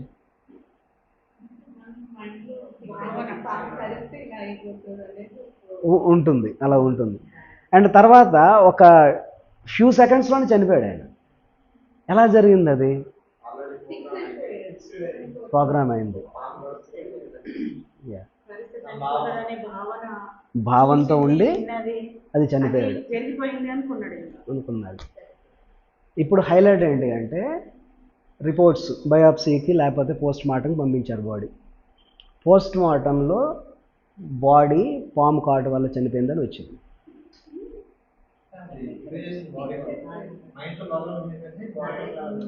సో చూడండి, అది ఎక్స్పెరిమెంట్ ఎక్కడ జరిగింది, ఎలా జరిగింది అనేది నాకు తెలియదు, కానీ ఇది ఒక మేలుకొలుపు అనమాట కదా. సో ఏంటి అంటే మనకి తెలియని జ్ఞానం మనం ఎప్పుడు క్యారీ చేస్తూనే వస్తూ ఉంటాం, అనంతమైన జ్ఞానం. అది రెండు విషయాల్లో చాలా ఫాస్ట్గా బయటపడుతుంది అనమాట. ఒకటి ఏంటి అంటే మనం ఒక ఎన్లైటెండ్ స్టేట్కి వెళ్ళినప్పుడు, ఒక అద్భుతమైన బ్లిస్ స్టేట్లోనమాట. రెండు ఏంటి అంటే తీవ్రంగా భయభ్రాంతులకు గురైనప్పుడు. ఇప్పుడు చూడండి, ఇక్కడికి ఒక పాము వచ్చింది, మనం ఇలా కూర్చుంటామా? పాము ఎలా కనబడి పాము అంటే అప్పటి వరకు మనం కొంచెం బద్ధకం లేకపోతే రిలాక్స్డ్గా కూర్చొని ఉండొచ్చు, కానీ ఆ టైంలో వెళ్తాం మనం. ఆ ఎబిలిటీస్ మనకి ఎప్పుడూ ఉంటాయి కదా. మరి ఆ పాము ప్రూవ్ చేసింది కదా వచ్చి. మరి కావాల్సినప్పుడు మనం ఎందుకు నమ్మం అంత శక్తి ఉందని? సో ఎంటైర్ ఆధ్యాత్మికత ఏది అంటే మనం ఏదైతే ఆలోచనలు చేస్తామో, భావాలు చేస్తామో అవి నెమ్మదిగా అలవాట్లలా మారిపోతాయి మనకి. ఆ అలవాట్లతోనే మనము మన జీవితాన్ని మోసుకొని వెళ్తూ ఉంటాం. ఎంతగా అలవాటు అయిపోతాము అంటే ఆ అలవాట్ల నుండే మన జీవితాన్ని సృష్టి అనేది చేసుకుంటాం మనం. మనలో బిహేవియరల్ ప్యాటర్న్స్ వచ్చేస్తాయి. అది మంచి అయినా చెడైనా, మంచిగా అయినా సరే చెడుగా అయినా సరే. ఒక వ్యక్తికి ఎప్పుడూ కూడా పాజిటివిటీ అనేది కనిపించట్లేదు వాళ్ళ జీవితంలో. అందుకే చూడండి, ఇప్పుడు మీరు హిట్లర్ ఆటోబయోగ్రఫీ తీసుకుంటే తన చిన్నతనంలో హిట్లరు తన ఫాదర్తో చాలా దెబ్బలు తిన్నాడు అనమాట. కొట్టాడు ఫాదరు. వాళ్ళ మదర్ సరిగ్గా చూసుకునేది కాదు. ఇంకా చాలా కష్టాలు పడ్డాడు. ఏంటి అంటే ఈ ఫిక్స్డ్ ఏంటి అంటే ఎలా ఫిక్స్ అయిపోయాడంటే ఈ జీవితం అనేది దుర్భరం. తన వాక్శక్తిని ఉపయోగించి ఒక ప్రపంచ యుద్ధానికి కారణమయ్యాడు. ఆపోజిట్ సైడ్ చూసి మహాత్మా గాంధీకి జరిగిన ఇన్సిడెంట్స్ సౌత్ ఆఫ్రికాలో అవి ఒక మేల్కొల్పును తెచ్చాయి మహాత్మా గాంధీకి. ఇండియా వచ్చిన తర్వాత అలాంటి వాతావరణమే ఉందని గమనించారు ఆయన మౌనంతో జయించారు స్వాతంత్ర్యాన్ని. ఆయన వాక్కు ఆ సమయంలోనే, మీడియా లేని సమయంలో, చాలా తక్కువగా ఏదో పేపర్లతో ఉన్న సమయంలో ప్రతి కార్నరు ఈక్వల్గా రీచ్ అయింది మహాత్మా గాంధీ పిలుపు. అదొక అద్భుతం. అది అంటే సమస్తాన్ని సృష్టించగలిగి మనం ఎక్స్పీరియన్స్ అవ్వగలిగే శక్తి మనలోనే ఉంది. డిస్ట్రక్షన్ కారణమయ్యే శక్తి కూడా మనలోనే ఉంది. ఒక మహానుభావుడు చెప్తాడు ఏంటి అంటే నువ్వు చేయగలవు అనుకున్నా అది రైట్, చేయలేను అనుకున్నా సరే అది రైట్. రెండిటికి ఒకే రకమైన ఎనర్జీ కన్జ్యూమ్ అవుద్ది అని చెప్తాడు. రెండిటికి ఒకే రకమైన ఎనర్జీ. సో మన శరీర వ్యవస్థకు వచ్చేసరికి ఈ ఆలోచనలన్నీ ఎక్కడ ఉంటాయి మనకి? కణకణాన ఉంటాయి, మైండ్లో ఉంటాయి. సో ఈ ఆలోచనలు ప్రొడ్యూస్ అవుతుంది మన మైండ్ నుండి, ఓకేనా? ఆ ఆలోచనలు సాగిస్తూ వెళ్తూ ఉన్న జీవితం ఉంటుంది కదా, ఆ జీవితంలో జ్ఞాపకాలు కణకణాన స్టోర్ అవుతూ ఉంటాయి, మైండ్లో కూడా స్టోర్ అవుతూ ఉంటాయి. ఓకే, సో ఈ ఆలోచనలు మంచివా చెడ్డవా? మంచివే, చెడ్డవే. సో ఆలోచనలు మనం ఎలా భావిస్తున్నామో అవి అలా ఉంటాయి. అగ్ని ఉంది, అగ్ని మంచిదా చెడ్డదా? ఎలా ఉపయోగించుకుంటే అలాగ ఉపయోగపడతాయి. సో ఇప్పుడు ఈ ఆలోచనలు, భావాలు భావాలు ఎక్కడి నుండి ప్రొడ్యూస్ అవుతాయి? భావాలు ఎక్కడి నుండి ఉద్భవిస్తాయి? మనసు నుండి, హృదయం నుండి అంటారు మామూలుగా. ఈ ఆలోచనలు, భావాలు, అలవాట్లు వీటికి ఒక అవినాభావ సంబంధం అనేది ఉంది. ప్రతిరోజు మనిషి ఎన్ని ఆలోచనలు చేస్తాడు? 60 నుండి 70,000 ఆలోచనలు చేస్తాడు. అంటే మెడిటేటర్స్ కాని వాళ్ళకి, మెడిటేటర్స్కి వాళ్ళ ఆలోచనలు వాళ్ళ అదుపులో ఉంటాయి. వాళ్ళ ఆలోచనల్ని అమాంతం తగ్గించుకోగలిగిన కెపాసిటీ ఉంటుంది. కానీ ఈ క్లాస్లో నేను ఒక మెడిటేటర్ కాని వ్యక్తి గురించి మాట్లాడుతున్నా, నార్మల్. సో ఈ 60 నుండి 70,000 ఆలోచనలు చేస్తున్న మానవుడు 95% ఆలోచనలు ఆ ముందు రోజు కూడా చేసి ఉంటాడు. ఓకే, ఇప్పుడు ఆ ఆలోచనలో డిఫరెన్స్ ఎప్పుడు వస్తుందంటే ఎవరు చెప్పలేరు అనమాట. 95% అది ఎంతగా మనకి ముద్రితం అయిపోతుందంటే, మనకి 2 రకాల మైండ్లు ఉంటాయి. ఒకటి కాన్షియస్ మైండ్ అనేది ఉంటుంది, ఇంకోటి సబ్ కాన్షియస్ మైండ్ అనేది ఉంటుంది. ఎంతమందికి తెలుసుది? కాన్షియస్ మీరు విన్నారు కదా, చిన్నగా నేను చెప్పేస్తాను ఎందుకంటే మీకు ఆల్రెడీ తెలిసింది కాబట్టి. సో ఒక మంచు పర్వతం తీసుకున్నారు, సముద్రంలో ఉన్నది. అది మీకు టిప్పే కనిపిస్తూ ఉంటుంది, కానీ కిందన ఒక పెద్ద కొండ ఉంటుంది అనమాట. ఈ కనిపించే టిప్పు కాన్షియస్ మైండ్, ఆ కిందన ఉన్న పర్వతం sub conscious mind. Okay, so ఈ కాన్షియస్ మైండ్ అంటే ఏంటి? నా చేతన మనసు. నా చేతన మనసు అంటే నేను ఈ జ్ఞానేంద్రియాల ద్వారా ప్రపంచాన్ని నేను ఎక్స్పీరియన్స్ అవుతూ ఉన్నా. కళ్ళతో చూస్తున్నా, చెవులతో వింటున్నా, వీటి ద్వారా నేను జ్ఞానం సంపాదించుకున్నా. ఇది నా చేతన మనసు. సబ్ కాన్షియస్ మైండ్ అంటే నా అలవాట్లు. మన అలవాట్లు అన్నీ కూడా ఒక దగ్గర స్టోర్ అయి ఉంటాయి, మన సుప్త చేతనలో స్టోర్ అయి ఉంటాయి అన్నమాట. ఆ సుప్త చేతన అనేది మన సబ్ కాన్షియస్ మైండ్. యాక్చువల్గా మన సబ్ కాన్షియస్ మైండ్ మనల్ని రూల్ చేస్తూ ఉంటుంది ఎప్పుడు కూడా. ఇప్పుడు పాము ఇక్కడ వచ్చింది, మనం అందరం భయపడ్డాం. అంతవరకు లేని భయం, అది భయంగా మనకి ఎవరు పరిచయం చేశారు? కాన్షియస్ మైండ్ చూస్తున్నా సరే అంతగా భయపడాలి, అంతగా ప్రతిస్పందించాలన్న ఇది మనకి సబ్ కాన్షియస్ మైండ్ నుండి వస్తుంది. స్పాంటేనియస్గా వస్తూ ఉంటుంది. అది ఎప్పుడు ఉంటుందంటే ఎప్పుడూ ఉంది, ఎప్పుడూ ఉంటుంది. సబ్ కాన్షియస్ మైండ్ ఎప్పుడు దెన్ ఇట్ నెవర్ స్లీప్స్. 24/7 మనం పుట్టినప్పటి నుండి చనిపోయినంత వరకు వస్తూనే ఉంటుంది. దీంట్లో సబ్ కాన్షియస్ మైండ్లో ఏముంటాయంటే మన భావాలకు సంబంధించిన వ్యవస్థ ఉంటుంది, మన నమ్మకాలకు సంబంధించిన వ్యవస్థ ఉంటుంది. ఓకే, సో ఈ మనకి అవసరం లేని ఆలోచనలు చేస్తూ ఉన్నాం కదా, ఆ ఆలోచనలన్నీ కూడా మనకి కాన్షియస్ పరిధిలో ఉంటాయన్నమాట. సబ్ కాన్షియస్ మైండ్లో ఆ రేంజ్లో మనము మార్పులు తీసుకురావాలి. ఆలోచనలో మార్పులు కానీ, భావాల్లో మార్పులు కానీ తీసుకురావాలంటే మనము ఈ కాన్షియస్ మైండ్కి కాదు, సబ్ కాన్షియస్ మైండ్కి మందు వేయాలి. అది ఎలా ఉంటుంది అంటే, ఒక కలుపు మొక్క ఉంది ఒక అందమైన పూల తోటలో. కలుపు మొక్కలు చాలా పెరుగుతూ ఉన్నాయి. ఓకే, మనం కలుపు మొక్కలకు ఆకులు తీస్తే అవి పోతుందా? పోదు. కొమ్మలు కట్ చేస్తే పోతుందా? పోదు. వేళ్ల నుండి తీయాలి. ఈ సబ్ కాన్షియస్ మైండ్ ఆ రూట్స్ అన్నమాట. సో ఏదైనా మందు కానీ ప్రోగ్రామింగ్ కానీ చేయాలి అంటే మనం ఆ సబ్ కాన్షియస్ మైండ్లో అంతవరకు చేయాలి. అందుకే చూడండి, కొన్ని రకాల పద్ధతులు ఉంటాయి. ఎఫర్మేషన్స్ అంటారు. ఎంతమంది తెలుసు ఎఫర్మేషన్స్? ఎఫర్మేషన్స్ తెలుసు, అంటే దివ్యమైన వాక్కులు. ఇప్పుడు సపోజ్ నా దగ్గర డబ్బులు లేవు, నేనేంటి అంటే నా దగ్గర డబ్బులు ఉన్నాయి అని అనుకోవాలన్నమాట. సరైన ఆరోగ్యం లేదు, నా దగ్గర ఆరోగ్యం ఉంది, సంపూర్ణ ఆరోగ్యంతో ఉన్నాను అనేది ఆ దివ్యమైన నాకులు. ఎంతమంది అప్లై చేసి మీరు మీ లైఫ్లో షిఫ్ట్ అనేది చూశారు? ఈ ఎఫర్మేషన్స్ అనేది మీ లైఫ్లో ఎంతమంది అప్లై చేసి దాని నుండి మీకు ఒక పరివర్తన అనేది కలిగింది? మీరు చూశారు. ఓకే, చూశారు. విజువలైజేషన్ అంటారు. విజువలైజేషన్ ప్రాసెస్ అంటే మనం దృశ్యీకరించుకోవాలి చక్కగా, కళ్ళు మూసుకొని. నేను ఏదైతే కావాలో, నాకు ఒక కారు కావాలి, కారులో ఉన్నట్టు ఫీల్ అవ్వమంటారు. కారు డ్రైవ్ చేస్తున్నట్టు, క్లచ్లు, గేర్లు ఇవన్నీ వేస్తున్నట్టు. ఇదో రకమైన పద్ధతి మేనిఫెస్టేషన్లో వాడతారనమాట. ఇది చాలామంది వర్కౌట్ అవ్వవు.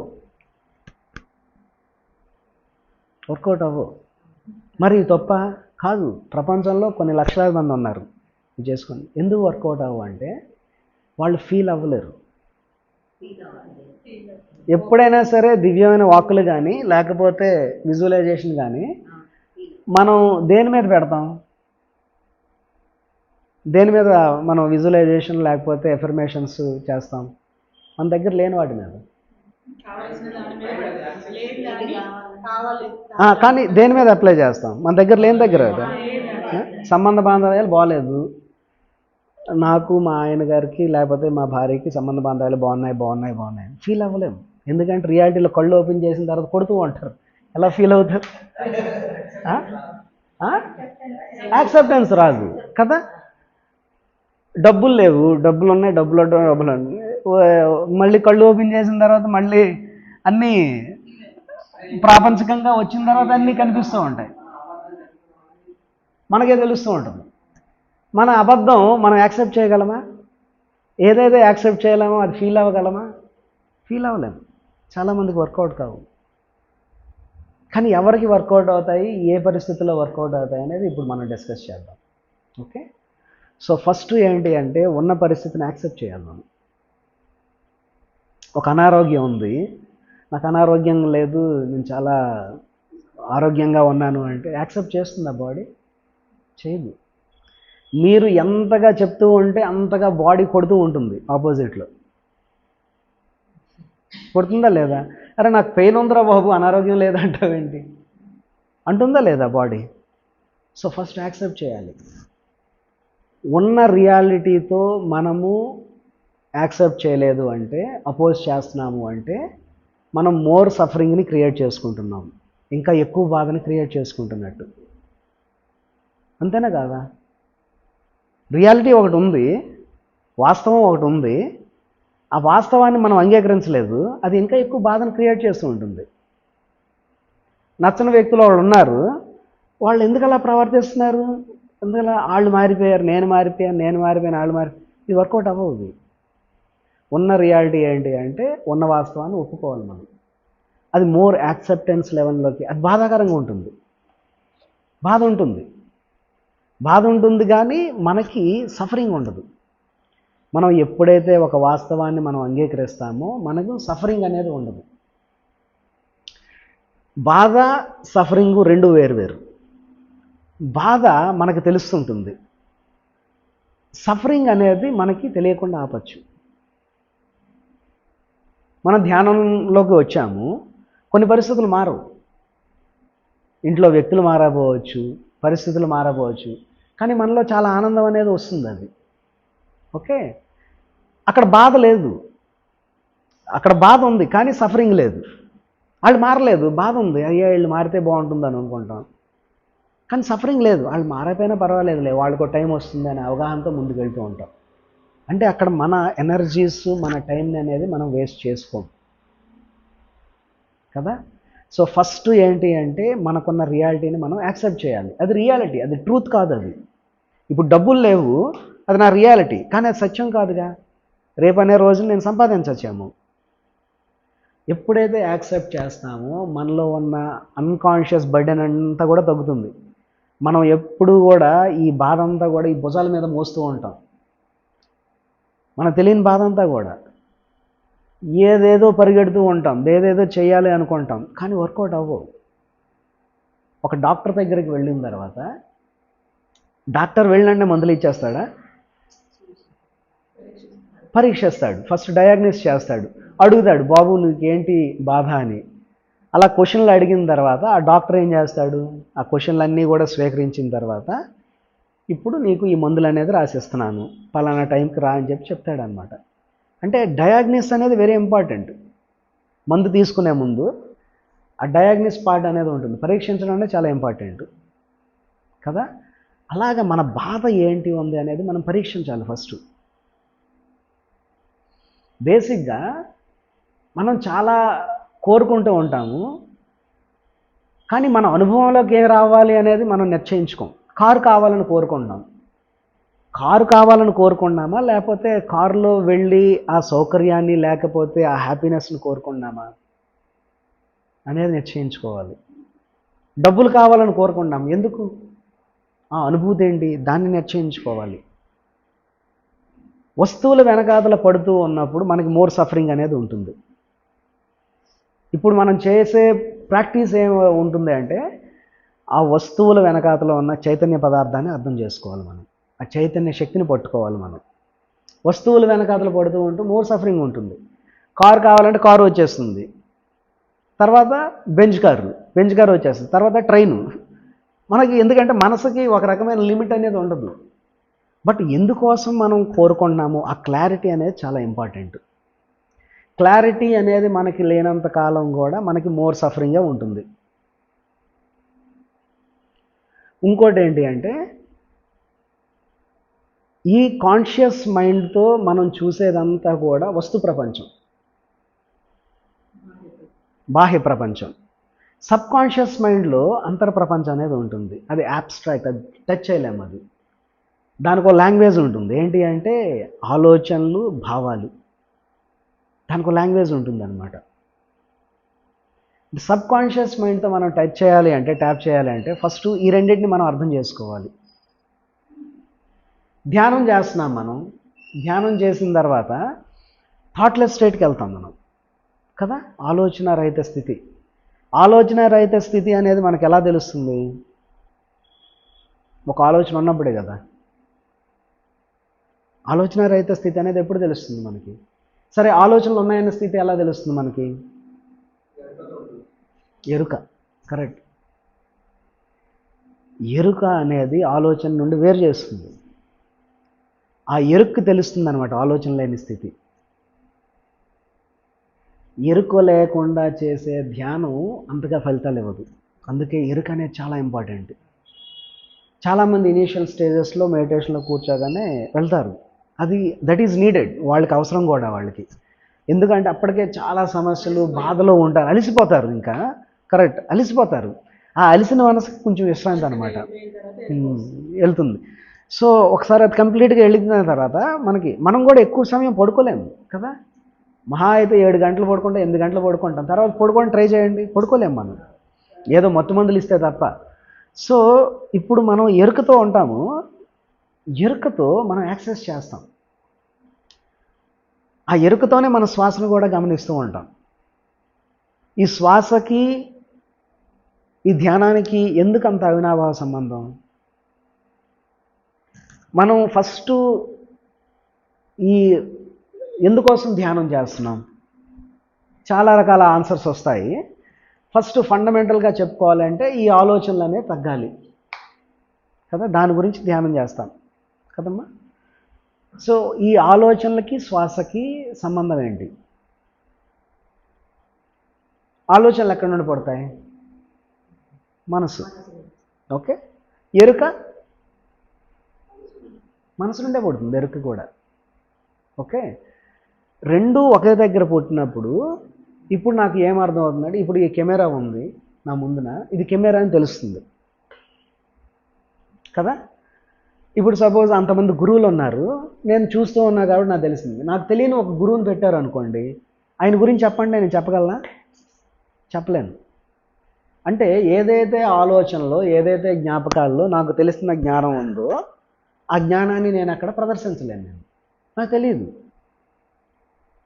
ఈ శ్వాస ఎప్పుడు కూడా మనసు అర్థం చేసుకోలేదు. ఎందుకంటే శ్వాస ఎప్పుడూ మారుతూ ఉంటుంది. పుట్టినప్పటి నుండి చనిపోయినంత వరకు కొన్ని కోట్ల శ్వాసలు తీసుకుంటాడు కదా మానవుడు. అన్ని కోట్ల శ్వాసల్లో ఏ 2 శ్వాసలు కూడా ఒకేలా ఉండవు. ఎలాగైతే ఈ ఫింగర్ ప్రింట్స్ ఏ 2 వ్యక్తులకి ఒకేలా ఉండవంటారు, అన్ని వేలాది కోట్లాది శ్వాసల్లో ఏ 2 శ్వాసలు కూడా ఒకేలా ఉండవు. అలాంటి శ్వాస ఈ మనసుకి అనుసంధానం చేసినప్పుడు మనసు అనేది అలిసిపోతుంది. ఫస్ట్ దానికి అర్థం కాదు, ఒక యాక్సెప్టెన్స్ లెవెల్లోకి వస్తుంది అన్నమాట మనస్సు. అందుకు ఫస్ట్ టెంపర్లుగా ఉన్న ఆలోచనలు, కళ్ళు తెరిచి ఉంటే ఒక ఆలోచన, కళ్ళు మూసుకుంటే ఒక 1000 ఆలోచనలు వస్తుండేవి. కానీ మన శ్వాసను గమనిస్తూ గమనిస్తూ గమనిస్తూ ఉన్నప్పుడు ఆలోచనల ప్రవాహం అనేది తగ్గిపోతూ ఉంటుంది కంప్లీట్గా. అలా తగ్గిపోయి తగ్గిపోయి తగ్గి తగ్గి తగ్గి తగ్గి తగ్గి నెమ్మదిగా నిశ్చలమైపోతుంది మనస్సు. తర్వాత కాస్మిక్ ఎనర్జీ ఫ్లో, ఇదంతా కూడా మీకు తెలిసిందే. అందుకే ధ్యానంలోకి వచ్చిన తర్వాత ఫస్ట్ వాళ్ళకి అనిపించే బెనిఫిట్ ఏంటి అంటే శారీరక ఆరోగ్యం, నాడీ మండల శుద్ధి అనేది చక్కగా జరుగుతుంది. తర్వాత తెలియకుండానే మానసిక ఉల్లాసం వస్తుంది. అదేంటి, మనస్సు వెళ్ళిపోయిన తర్వాత మానసిక ఉల్లాసం ఎక్కడ నుండి వస్తుంది? మనస్సు వెళ్ళిపోయిన తర్వాత మానసిక ఉల్లాసం అనేది ఎక్కడ నుండి వస్తుంది? Correct, absolutely correct. ఒక కలుపు తోటలోకి పువ్వు వికసించినట్టుగా వస్తుంది ఆ ఉల్లాసం. పువ్వు వచ్చిన తర్వాత మనకు అర్థమవుతుంది ఆ తోటలో పూలు పెంచవచ్చు అని చెప్పి. ధ్యాన సాధన శుద్ధి అనేది జరుగుతూ ఉంటుంది. సృష్టించవచ్చు అంటే మన మనస్సు కూడా మన అదుపులో ఉంటుంది అనే విషయం బాధపడుతుంది. అంతవరకు స్ట్రగుల్ని క్రియేట్ చేసిన మనస్సులో మనం పూల తోటలు పెంచవచ్చు అనే విషయం అర్థమవుతుంది. అది చక్కని సీడ్స్ వేయచ్చు. మన నమ్మక వ్యవస్థ ఎంత గట్టిగా తయారైపోతుంది అంటే మనం కొన్ని పొందిన అనుభవాలు చాలా గడ్డ కట్టుకుని ఉండిపోతాయి. ఫర్ ఎగ్జాంపుల్, మనం చిన్నప్పుడు అది చాలా కర్కశమైన ఎక్స్పీరియన్స్ అనుకోండి.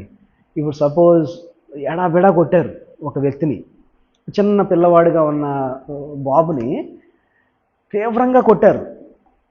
ఎలా కొట్టారంటే ఆ జీవితంలో 100 సంవత్సరాల్లో ఎప్పుడు గుర్తు చేసుకోలేని విధంగా, అంటే ఆ సంఘటనకి వెళ్ళాలి అంటే ఆ సంఘటన వైపు చూడాలంటే భయం వేస్తుంది అనమాట. అలాంటి సన్నివేశాలు జరిగింది ఆ అబ్బాయికి. తను చూసుకోలేకపోవడం వల్ల ఆ సంఘటన ఎప్పుడు కాస్త గుర్తొచ్చినా సరే తను సప్రెస్ చేసుకుంటాడు అనమాట. ఆ సంఘటన గుర్తొచ్చినప్పుడల్లా తీవ్రమైన బాధ వస్తుంది, తీవ్రమైన భయం వస్తుంది, లేకపోతే అసహ్యం వస్తుంది, లేకపోతే ఒక రకమైన కోపం వస్తుంది. ఆ సంఘటనలోనే ఉన్నాయి ఇవన్నీ కూడా, భావాలన్నీ కూడా. కానీ ఆ సంఘటనని గుర్తు చేసుకున్న ప్రతిసారి కూడా ఇవి ఒకేసారి వస్తూ ఉంటాయి. కానీ ఆ సంఘటన గుర్తు చేసుకోవడం అనేది ఇష్టం లేదు. ఇష్టం లేనప్పుడు ఏం చేసుకుంటాడు ఈయన? తనకి 40, 50, 60 సంవత్సరాలు వచ్చినప్పుడు కూడా 6 సంవత్సరాలు 7 సంవత్సరాల వయసులో జరిగిన సంఘటన గుర్తు తెచ్చుకోకుండా సప్రెస్ చేసుకుంటాడు. నేను ప్రతిరోజు చూస్తూ ఉంటాం. ఆ సంఘటన గుర్తు చేసుకోవడానికి అసలు ఇష్టపడరు. అవి ఆ సంఘటన జరిగినప్పుడు ఏవైతే ఈ భావాలు ఉన్నాయో అవన్నీ గడ్డకట్టుకుని ఉండిపోతాయి అన్నమాట. మనం డీప్ ఫ్రీజర్లో ఏదైనా ఒక వాటర్ కానీ వాటర్ పెడితే అది ఎలా గడ్డ కట్టుకుపోతుంది, అలా గడ్డ కట్టుకుని ఉండిపోతుంది. ఎప్పుడైతే ఇలా గడ్డ కట్టుకుపోయిన ఎమోషన్స్ ఉన్నాయో అవి చాలా ప్రమాదకరం. అది ఎమోషన్ని E+ మోషన్ అని అంటారనమాట. ఈ అంటే energy. Emotion is nothing but energy in motion. ఒక ప్రవాహంలాగా ఆ భావోద్వేగం అనేది ప్రవహించాలి. ప్రవాహంలాగా ప్రవహించినప్పుడు అది మోర్ డ్యామేజ్ని క్రియేట్ చేస్తుంది. సో ఈ గడ్డకు పట్టుపోయిన ఎమోషన్స్ ఎలా కరుగుతాయి మరి? దానికి ధైర్యం కావాలి, ఒక అవగాహన అనేది కావాలి. నేను గతంలో ఏదైతే జరిగిందో ఆ సంఘటనని నా అవేర్నెస్తో నేనే డిజాల్వ్ చేసుకుంటాను, సంఘటన నేనే పరిష్కరించుకుంటాను అన్న అవగాహన అనేది రావాలి. వచ్చిన తర్వాత మనకి కలిగే లాభం ఏంటి? అక్కడి నుండి ఏవైతే ఇంతకుముందు చెప్పానో, గతంలో జరిగిన ఒక సంఘటనల వల్ల మనం ప్రపంచాన్ని ఎలా దర్శిస్తామో అలా దర్శించాం, వేరే కోణాల్లో దర్శిస్తాం. ధ్యానులుగా తయారైన మనం చాలా వరకు చేసేది మనం ఇదే. అంతవరకు మనం ఒక కుంచుకుపోయిన మనస్తత్వం ఉంటాము, ఒక అద్భుతమైన కరుణా భావన అనేది వస్తుంది ధ్యానం అయిపోయిన తర్వాత. ఈ సైన్స్ అంతా తెలియదైనా సరే నార్మల్గా న్యాచురల్గా జరుగుతుంది అది మనకి. ఎందుకు అంటే ఫస్ట్ మనం ఏదైతే ఉన్నదాన్ని యాక్సెప్ట్ చేస్తామో మనకి చాలా శక్తి వస్తుంది. ఉన్నదాన్ని యాక్సెప్ట్ చేయకపోతే శక్తి అనేది తగ్గిపోతూ ఉంటుంది. పత్రి సార్ చెప్తారు మిరాక్యులస్ థింకింగ్ అని. ఆ స్థితికి వెళ్ళాలి అంటే అదొక ప్రాక్టీస్. అది ధ్యానం అనేది ఒక స్కిల్ కదా, ఒక నైపుణ్యం కదా. ఆ నైపుణ్యాన్ని ఒక రోజులోనే వచ్చేస్తుందా? లేదు. విత్తనం వేయగానే ఫలం వచ్చేస్తుందా? లేదు. అదొక స్కిల్ సెట్ అది. అలాగే కొన్నిసార్లు ఈ యాక్సెప్టెన్స్ అనేది కూడా ఒక నైపుణ్యం అయి ఉంటుంది అన్నమాట. అది కూడా ఒక స్కిల్ అయి ఉంటుంది. అది మనమే అర్థమవుతుంది. మనలో ఉన్న అనంతమైన జ్ఞానం మనకి ఎలా అర్థమవుతుంది? తెలుస్తుంది అంతే.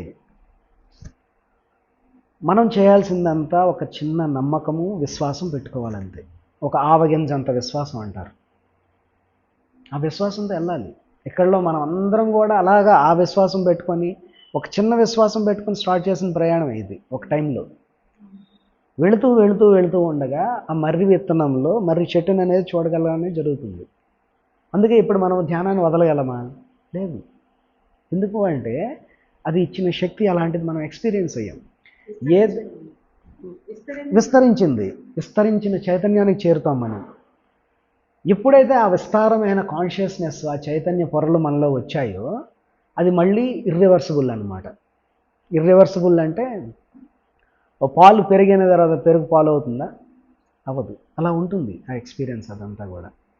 అలానే మన జీవితంలో మనం ఏదైనా సృష్టి చేసుకోవాలి అంటున్నప్పుడు కూడా మనకి ఈ నమ్మకం అనేది పెట్టుకోవాలి. ఆ పెట్టుకున్న నమ్మకంతో, ఆ విశ్వాసంతో మనము ఆపర్చునిటీని సృష్టించుకుంటాం. ఈ విశ్వం అంతా కూడా ఒక రకమైన శక్తి ప్రవాహం. ప్రాణశక్తి లేకపోతే ఏమీ పుట్టదు కదా. ఒక గడ్డిపోచ నుండి నక్షత్ర మండలం వరకు అంతా ఈ శక్తితోనే నడిపిస్తూ ఉంటుంది. కానీ ఆ శక్తిని మనం ఎలా ఉపయోగించుకుంటున్నాము అనేది చాలా ఇంపార్టెంట్. ఆ శక్తి పాజిటివ్గా ఉపయోగించుకుంటున్నామా, నెగిటివ్గా ఉపయోగించుకుంటున్నామా? స్వార్థానికి ఉపయోగించుకుంటున్నామా, లేకపోతే వసుదైక కుటుంబానికి ఉపయోగించుకుంటున్నామా? ఎప్పుడు కూడా ఈ ఆలోచనలు ఉండాలి. ఈ ఆలోచనలే మన ఎనర్జీస్ని స్ట్రీమ్లైన్ చేస్తుంది అనమాట, నడిపిస్తూ ఉంటుంది. మీరు ఎప్పుడైనా ధ్యానంలోకి రాకముందు కానీ వచ్చిన తర్వాత కానీ మీకు కామన్గా ప్రశాంతంగా అయ్యే ప్లేసెస్ ఏమైనా గమనించారా మీరు? అంటే ఒక ప్లేస్కి వెళ్తే చాలా కామ్ అయిపోతుంది మెడిటేషన్లోకి రాకముందు, ఎస్పెషల్లీ టెంపుల్స్, గుళ్ళకు వెళ్ళినప్పుడు మీరు గమనించారా? అది జస్ట్ చాలా ప్రశాంతంగా ఉంటుంది. కూర్చున్న తర్వాత ప్రశాంతం. ఎందుకంత ప్రశాంతంగా ఉంటుంది? అక్కడ ధ్యానం చేయరు, ఏమి చేయరు. ఎనర్జీస్, దేవుడు ఎనర్జీసా? పబ్లిక్ పబ్లిక్ వస్తారు. సో ఆ పబ్లిక్ అంతా కూడా ఎలాంటి ఎనర్జీస్ క్యారీ చేస్తారు? అక్కడికి వచ్చినవాడు ఎవడు కూడా ఫలానా వాడు నాశనం అయిపోవడానికి కోరుకోరు, నేను బాగుపడాలని కోరుకుంటారు కదా. ఎందుకు అంటే ఆయనకి కూడా గుండెల్లో తెలుసు ఒక భక్తుడికి ఏది కోరుకోవాలో. దేవుడి దగ్గర ప్రత్యక్షమైనప్పుడు, దేవుడు ముందు ఉన్నప్పుడు ఎలాగ నేను మాట్లాడాలి, ఎలాంటి ఆలోచనలు చేయాలని ప్రతి ఒక్కరు తెలుసు. అందుకే ఆ రకమైన ఇది ఉంటుంది. మన అవగాహనలో కూడా రాదు కదా, ఫలానా వ్యక్తి పాడైపోవాలి దేవుడా అని రాదు. నేను బాగుపడాలని కోరుకుంటాడు. అలానే మన చైతన్య శక్తి కూడా మనకి ఎప్పుడు అవైలబుల్లో ఉంటుంది. ఎలాంటి ఆలోచనలు చేయాలి, ఎలాంటి ఎక్స్పీరియన్సెస్ మనకి జీవితంలో రావాలి అనేది మనం ఎప్పుడు కూడా ఎరుకతో సెలెక్ట్ చేసుకుంటూ ఉండాలన్నమాట. ఎరుక ఎప్పుడు కూడా చాయిసెస్ ఉంటాయి. చాయిసెస్ తెలుగులో ఏమంటారు సార్? ఎంపికలు ఉంటాయి. ఆ ఎరుకకు కూడా ఎంపికలు ఉంటాయి. నా ఎరుకని దుష్ప్రభావాల మీద పెడుతున్నానా, మంచి వాటి మీద పెడుతున్నానా అని. సో ఈ సబ్కాన్షియస్ మైండ్లో అన్నీ ఉంటాయి. దుష్ప్రభావాలది, చెడ్డది, అన్ని రకాల ఎమోషన్స్ ఇవన్నీ ఉంటాయి. కానీ సబ్కాన్షియస్ మైండ్కి ట్యాప్ అవ్వాలి అంటే, మనం యాక్సెస్ చేయాలంటే ఉన్న రియాలిటీని అపోజ్ చేయకూడదు. ఫస్ట్ అపోజ్ చేయకపోయినప్పుడు ఏమవుతుంది అంటే మనలో అపోజ్ చేసే ఎనర్జీ అనేది తగ్గుతుంది. చాలా తగ్గిన తర్వాత మనం రియల్ ఫీలింగ్స్కి కనెక్ట్ అవ్వాలి. ఇప్పుడు నా జీవితంలో ఏది ఎక్స్పీరియన్స్ అవ్వలేదు, అప్పుడు నేను నా మంచి మార్గాలను నేను పెట్టుకోవాలి. ఇప్పుడు సపోజ్ నాకు ఒక కార్ కావాలి. ఎందుకు కావాలని కోరుకున్నాను? నేను పక్కా ఎవరైనా వ్యక్తులకి చూపించుకోవాలని, లేకపోతే నా స్టేటస్ని చూపించుకోవాలని కోరుకుంటున్నానా, లేకపోతే అది నా జీవితంలోకి రావడం వల్ల. సో ఎప్పుడైతే ఈ బర్డెన్ అనేది తగ్గిపోతుందో, మనం ఉన్న రియాలిటీతో అపోజ్ చేసి యాక్సెప్ట్ చేస్తామో, బర్డెన్ అనేది తగ్గిపోతుందో, మనం వాస్తవాన్ని ఏదైతే సృష్టించుకుందాం అనుకున్నామో ఆ వాస్తవం వెనకాతలో ఉన్న అనుభూతి ఏంటి, దానికి కనెక్ట్ అవ్వాలన్నమాట. కారు నేను అందరికీ చూపించుకొని నా స్టేటస్ చూపించుకోవడానికి నేను కారు కావాలనుకుంటున్నానా, లేకపోతే సంఘంలో నా ఇమేజ్ పెంచుకోవడానికి కారు కావాలనుకుంటున్నానా, లేదా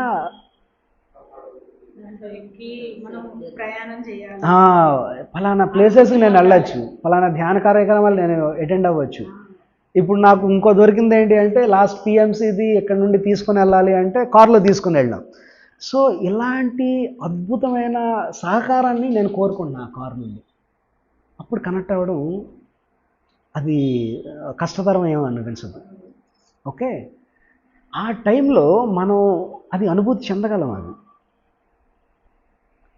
మనం ఏది మేనిఫెస్ట్ చేద్దాం అనుకుంటున్నామో దాని కాన్సిక్వెన్సెస్ కూడా ఆలోచించాలి మనం.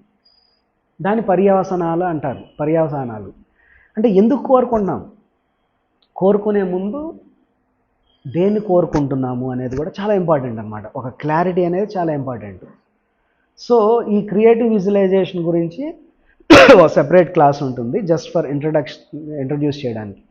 అలానే మనం ఎఫర్మేషన్స్ చేసుకునేటప్పుడు కూడా ముందు మనం కారు కావాలి, నాకు మంచి కారులో ప్రయాణిస్తున్నాను, చాలా అద్భుతమైన వెహికల్ ఉంది అంటే కనెక్ట్ అవ్వం. మనతో మనం కొంచెం టైం స్పెండ్ చేయాలి. అప్పటికే ఒకటి కావాలనుకుంటే ఈ డెజర్ట్స్తో ఉన్న మనసు చాలా ఉబ్బి తప్పిపోతూ ఉంటుంది కదా. ఇప్పుడు కొంతమంది వస్తారు, వచ్చిన తర్వాత వాళ్ళు బ్రెయిన్ వీస్ బుక్ ఒకటి చదువుతారు, మెనీ లైఫ్స్ మెనీ మాస్టర్స్, ఎందరో జన్మలు ఎందరో మాస్టర్స్ అని ఒక పుస్తకం ఉంది. పాస్ట్ లైఫ్ రిగ్రెషన్ని ప్రపంచానికి పరిచయం చేసిన ఒకానొక మెయిన్ పైనీర్ అనమాట. అది చదువుతారు. అది చదివిన తర్వాత డైరెక్ట్గా వచ్చి సార్ నాకు ఈ మెథడ్ నాకు డైరెక్ట్గా అప్లై చేయండి అని అంటారు. అవ్వవు.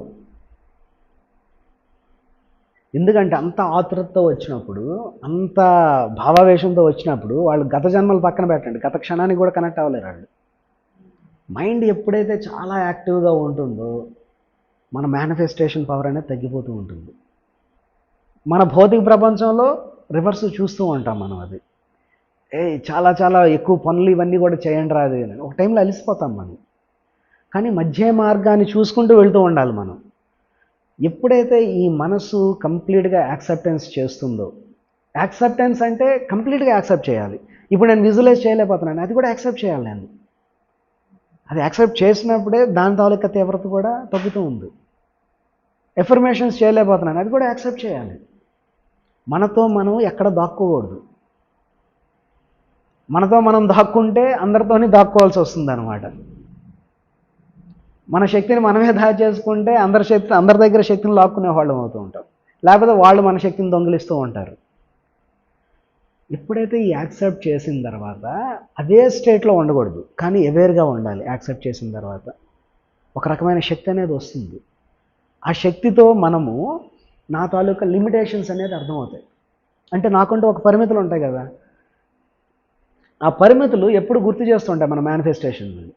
నా అవసరానికి ₹1,00,000 కావాలి, మేనిఫెస్టేషన్ పవర్ యూజ్ అవుతుంది, నేను 100 కోట్లు కోరుకున్నా. అవుతుందా? అవుతుందో ఏమో తెలియదు, కానీ 100 కోట్లు ₹1,00,000కి నా ఎనర్జీ సిస్టమ్స్ నేను ఎలా మూవ్ చేయాలి అనేది చాలా క్లారిటీ వస్తుంది నాకు. సో రియాలిటీ చెక్ అనేది కూడా చేసుకోవాలి మనం. రియాలిటీలో ఏదైతే సంభవం అవుతుందో వాటినే మనము ఎంచుకోవాలి. ఫలానా వ్యక్తి మారాలని కోరుకోవాలి. అవుతుందా? అది మన చేతుల్లో ఉంటుందా? అది మనకైతే ఎంత సంకల్ప శక్తి ఉందో వాళ్ళకి కూడా అంతే సంకల్ప శక్తి ఉంటుంది. మనకైతే ఎంతైతే ఆలోచన శక్తి ఉంటుందో వాళ్ళకి అంతే ఆలోచన శక్తి ఉంటుంది. మనమైతే ఎంత మార్చాలని ట్రై చేస్తూ ఉంటే వాళ్ళకి కూడా అంతే యువతలను మార్చాలని ఉంటుంది. అది అవ్వదు. అది బట్ మనం యాక్సెప్ట్ చేసిన తర్వాత కొన్ని మార్గాలు అనేది వస్తాయి. ఒక సమయంలో వాళ్ళు అడుగుతారు. ఎకార్ట్ టోల్ అనే ఒక అద్భుతమైన మాస్టర్ ఉన్నారు. వర్తమాని భవ, ఎంతమంది చదివారు ఈ పుస్తకం? ద పవర్ ఆఫ్ నౌ, వర్తమాని భవ. ఆ పుస్తక రచయిత అనమాట. ఆయన ఎన్లైటన్మెంట్ ఒక విచిత్రంగా జరిగింది. ఆయన చాలా మృదు స్వభావి, చాలా భయాలు ఉంటాయి, చాలా బాధలు ఉంటాయి. జాబ్లో కూడా సరిగ్గా కాన్సన్ట్రేట్ చేయలేకపోతాడు. ఒక టైంలో తనలో తానే మాట్లాడేసుకుంటూ ఉంటాడు అనమాట. చాలా కష్టాలు పడుతూ ఉంటాడు. ఒక సమయంలో ఆయన ఇంకా నేను చచ్చిపోతే బెటర్ రా బాబు అని చెప్పి నిర్ణయం తీసేసుకుంటాడు. ఆయనకి 29 సంవత్సరాల వయసు ఉన్నప్పుడు ఆయన అపార్ట్మెంట్లో ఆయన ఒక్కడే ఉండేవాడు. పడుకుంటాడు అనమాట ఒకరోజు రాత్రి. ఎలాంటి ఆలోచనతో పడుకుంటాడంటే, ఈరోజే ఆఖరి రాత్రి నాకు, ఇంకా నేను ఉండను, రేపు అనేది నేను చూస్తే నేను చాలా భాగ్యవంతుడిని అనుకుంటాడు. రాత్రి ఏమైందో తెలియదు, ఒక తీవ్రమైన భయంతో పడుకుంటాడనమాట. ఇంకా చనిపోతాడు అన్న దీనిగా తన శరీరంలో మొత్తం అంతా ఎక్స్పీరియన్స్ అవుతాడు. ఆ భయంతోనే పడుకుంటాడు. కానీ మరుసటి రోజు లేచిన తర్వాత పక్షుల కిలకలా రావాలు, సూర్యోదయం, చక్కగా వస్తువులన్నీ కూడా ఒక వైబ్రెంట్ ఎనర్జీతో కనిపిస్తూ ఉంటాయి. Even a single chair emitting the light, ఆ ప్రతి వస్తువు నుండి ఒక వెలుగు అనేది కనిపిస్తూ ఉంటుంది. ఆ క్షణం నుండి ఆయనకి ఏమవుద్దో తెలియదు, ఆయన ఈ ఆనందానికి నా జీవితం అంకితం చేస్తున్నాను అనే నిర్ణయం తీసుకుంటాడు. ఆ ఆనంద స్థితిలో ఉంటాడు ఆయన. తర్వాత 3 సంవత్సరాలు ఏ జాబ్ చేయడు, ఏమీ చేయడు. వెళ్ళి చక్కగా ఒక చిన్న పాండ్ ఉంటుంది, ఒక సరస్సు, దాని ముందు బెంచ్ మీద కూర్చొని చూసి మురిసిపోతూ ఉంటాడు అనమాట. ఫస్ట్లో అందరు చూసి పిచ్చోడు అనుకునేవాడు, ఈ పిచ్చిగా ఎలా తయారు చేస్తున్నాడు, ఇంతకుముందు ఏదో జాబ్ ఉండేది, ఇప్పుడు ఎలా ప్రవర్తిస్తున్నాడు ఏంటి అని. సో ఆయన అక్కడ అలాగా చేసినప్పుడు ఒక చెట్టుని చూసి మురిసిపోతూ ఉండేవాడు, ఇంకా పెద్ద పిచ్చోడు అనుకునేవారు. అలాగా రోజులు గడుస్తున్న కొలది ఎవరైతే తీర్మానాలు చెప్పారో, ఎవరైతే జడ్జ్ చేశారో వాళ్ళే నెమ్మదిగా రావడం స్టార్ట్ అయిందనమాట. వాళ్ళు వచ్చి ఫస్ట్ ఒక క్వశ్చన్ అడిగారు, నీలో ఏదో ఉంది, ఒక ఆనందం, అది నువ్వు తెలుసుకున్నావు, మాకు తెలిసింది, ఆ ఆనందం ఎలాగ సంపాదించాలో నాకు చెప్పవా అని అడిగారు. సో మనం అవతల వాళ్ళని మార్చుదాము అన్నంతసేపు కూడా వాళ్ళు మారరు. మార్పు అనేది మన నుండే స్టార్ట్ అవ్వాలి. సో ఆయన కంప్లీట్గా మారిన తర్వాత ఆయన ఈ ఎరుకకు సంబంధించిన ప్రాక్టీసెస్ అన్నీ కూడా టీచ్ చేసేవారనమాట. ఆయన లైఫ్ స్టోరీ, ఆయన టీచింగ్సే ఈ వర్తమాని భవ అనే ఒక పుస్తక రూపంలో వచ్చింది. చాలా అద్భుతమైన మాస్టర్. ఒకసారి గట్టి చప్పట్లు కొడదాం మాస్టర్. ఎందుకంటే నన్ను మెడిటేషన్ స్టార్టింగ్లో ఇన్ఫ్లుయెన్స్ చేసిన మాస్టర్లో ఆయన ఒకళ్ళు. ఎక్కడోళ్ళు ఎప్పటికీ రెగ్యులర్గా వాచ్ చేస్తూ ఉంటాయి ఆయన పాడ్కాస్ట్లు ఇవన్నీ కూడా. ఎరుక గురించి చెప్తారు ఆయన. మా భార్య చనిపోయింది అని చెప్పి ఒక ఆయన వెళ్ళాడు, లేకపోతే నేను ఇలా కోట్లాది రూపాయలు ఆస్తి నష్టం జరిగింది, నాకు ఈ అనారోగ్యం వచ్చింది అన్నీ చెప్తారు. కూర్చోమంటారు. కూర్చొని కళ్ళు మూసుకొని గమనించు ఏం జరుగుతుందో, నీ శ్వాసను గమనించు అని చెప్పి ఆనాపానసతి టీచ్ చేస్తారనమాట ఆయన అందరికీ. ఎందుకంటే మనం ఈ బాధ నుండి మనము సొల్యూషన్స్ కనిపెట్టలేం, ఆయన తెలుసు. మనం ఏదైతే ఫ్రీక్వెన్సీతో మన బాధను క్రియేట్ చేసుకున్నామో సొల్యూషన్ ఎప్పుడు కూడా ఆ ఫ్రీక్వెన్సీ లెవెల్లో ఉండదు, ఆ శక్తి స్థాయిలో ఉండదు. శక్తి స్థాయి పైగా వెళుతూనే ఆ సొల్యూషన్ అనేది మనకు అవగాహనలో వస్తుంది. మీకు అర్థమైంది కదా? అంటే నా జీవితం ఎప్పుడు ఇలా ఉంది అంటే మనం క్వశ్చన్ చేసుకుంటూ ఎక్కువ బాధపడ్డాం అనుకోండి, మన జీవితం మారదు ఎప్పటికి కూడా. అయితే మీరు అన్నారు కదా ఇందాక యాక్సెప్టెన్స్ కింద లేకపోతే దీనికి అని చెప్పి. యాక్సెప్టెన్స్ ఏం చేస్తుంది అంటే ఆ బాధ పట్ల ఎరుకని ప్రసరింపజేస్తుంది. మనం ఏదైనా ఎప్పుడు యాక్సెప్ట్ చేయగలం? నాకు ఆకలేస్తుంది, నాకు ఎప్పుడు తెలుస్తుంది? ఆకలి వేసినప్పుడే తెలుస్తుంది. నా దగ్గర డబ్బులు ఎప్పుడు తెలుస్తుంది? డబ్బులు లేనప్పుడే తెలుస్తుంది. నాలో బాధ ఉంది ఎప్పుడు నన్ను గుర్తించినప్పుడే తెలుస్తుంది. గుర్తించడం వేరు, బాధకి అలవాటు పడిపోవడం వేరు. గమనించడం అనేది ఇట్స్ ఎ గ్రేటెస్ట్ యాక్టివిటీ. తీర్పులు లేకుండా గమనించడం అనేది ఇంకా గ్రేటెస్ట్ యాక్టివిటీ. కానీ మనం బాధను తలుచుకొని బాధపడుతున్నంతసేపు కూడా దాని మీనింగ్ ఏంటి అంటే మనకి ఏదైతే దివ్యమైన సంకల్ప శక్తి ఉందో, ఇచ్ఛాశక్తి ఉందో, ఆ ఇచ్ఛాశక్తిని ఈ ప్రస్తుత క్షణాన్ని తీసుకెళ్ళి బాధకే కేటాయించడం అవుద్ది. ఎనర్జీ అంతా దానికే కన్జ్యూమ్ అయిపోతూ ఉంటుంది. కానీ మనకున్న ఇష్టాశక్తి లేకపోతే సంకల్ప శక్తి వాటి గురించా? కాదు, పైకి వెతకడానికి. మనలో కొంతమంది ఏంటి అంటే విధిరాతను చాలా నమ్ముతాం. విధిరాతను నేను నమ్ముతాను, బట్ దానికన్నా ఎక్కువ ఫ్రీ విల్ని కూడా నమ్ముతాను నేను. మనం ఒక క్రియేటర్స్గా ఉండడానికి ఇక్కడికి వచ్చాం. ఒక సర్వైవ్ అవ్వడానికి మాత్రమే కాకుండా ఒక క్రియేటర్స్గా ఉండడానికి వచ్చాం. మన సమస్యల్ని మనం చూసుకుంటున్నంతసేపు కూడా, ఇప్పుడు చూడండి, ఇది నాకు చాలా ఒక క్రియేటర్స్ కదా మనం.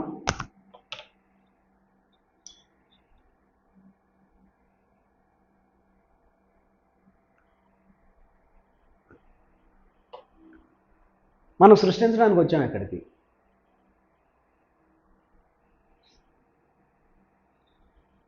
తీసుకెళ్ళి ఇక్కడ పెట్టా.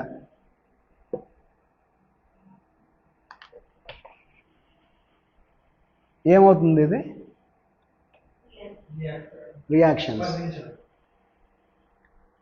మనం చేసిన క్రియేషన్లో రియాక్షన్ ఉంది అంటే అది నిజంగా మనం క్రియేట్ చేయనట్టే. మనం రియాక్షన్ స్టేట్లో ఉన్నంతసేపు కూడా మనం క్రియేట్ చేసుకోలేము కూడా. రియాక్షన్ అంటే దాని మీనింగ్ ఏంటి? ఉన్న వాస్తవాన్ని మనం అంగీకరించినట్టు.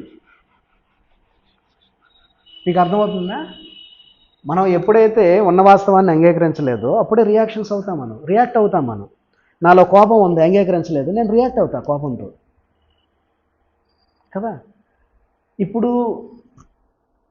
ఒక చిన్న ఎక్స్పెరిమెంట్ చేద్దాము. ఒకసారి కళ్ళు మూసుకుందాం, మన ఆలోచనలు గమనిద్దాం.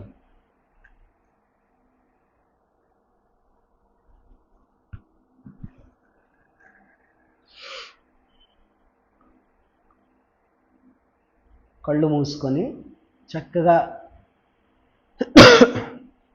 రోజుకి 70 నుండి 80 వేల ఆలోచనలు వస్తున్న మీ మనస్సు చేయబోయే నెక్స్ట్ ఆలోచనని మనం గమనిస్తూ ఉందాం.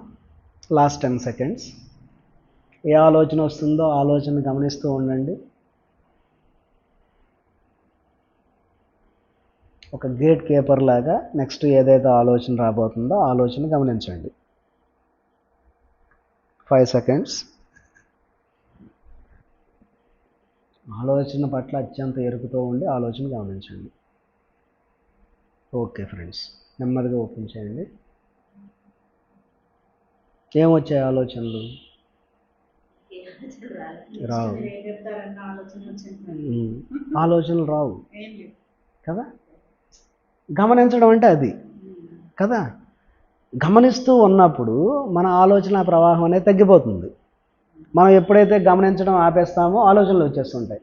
అంటే మనకున్న ఆలోచనలు కూడా అలవాట్లే. మనం ఎలా అయితే ఉన్నామో అలాంటి ఆలోచనలు వస్తూ ఉంటాయి. కానీ ఎప్పుడైతే గమనిస్తూ ఉంటామో ఆ ఆలోచనలకి ఒక డ్యామ్ లాగా, అడ్డుకట్టలాగా ఉంటుంది అన్నమాట.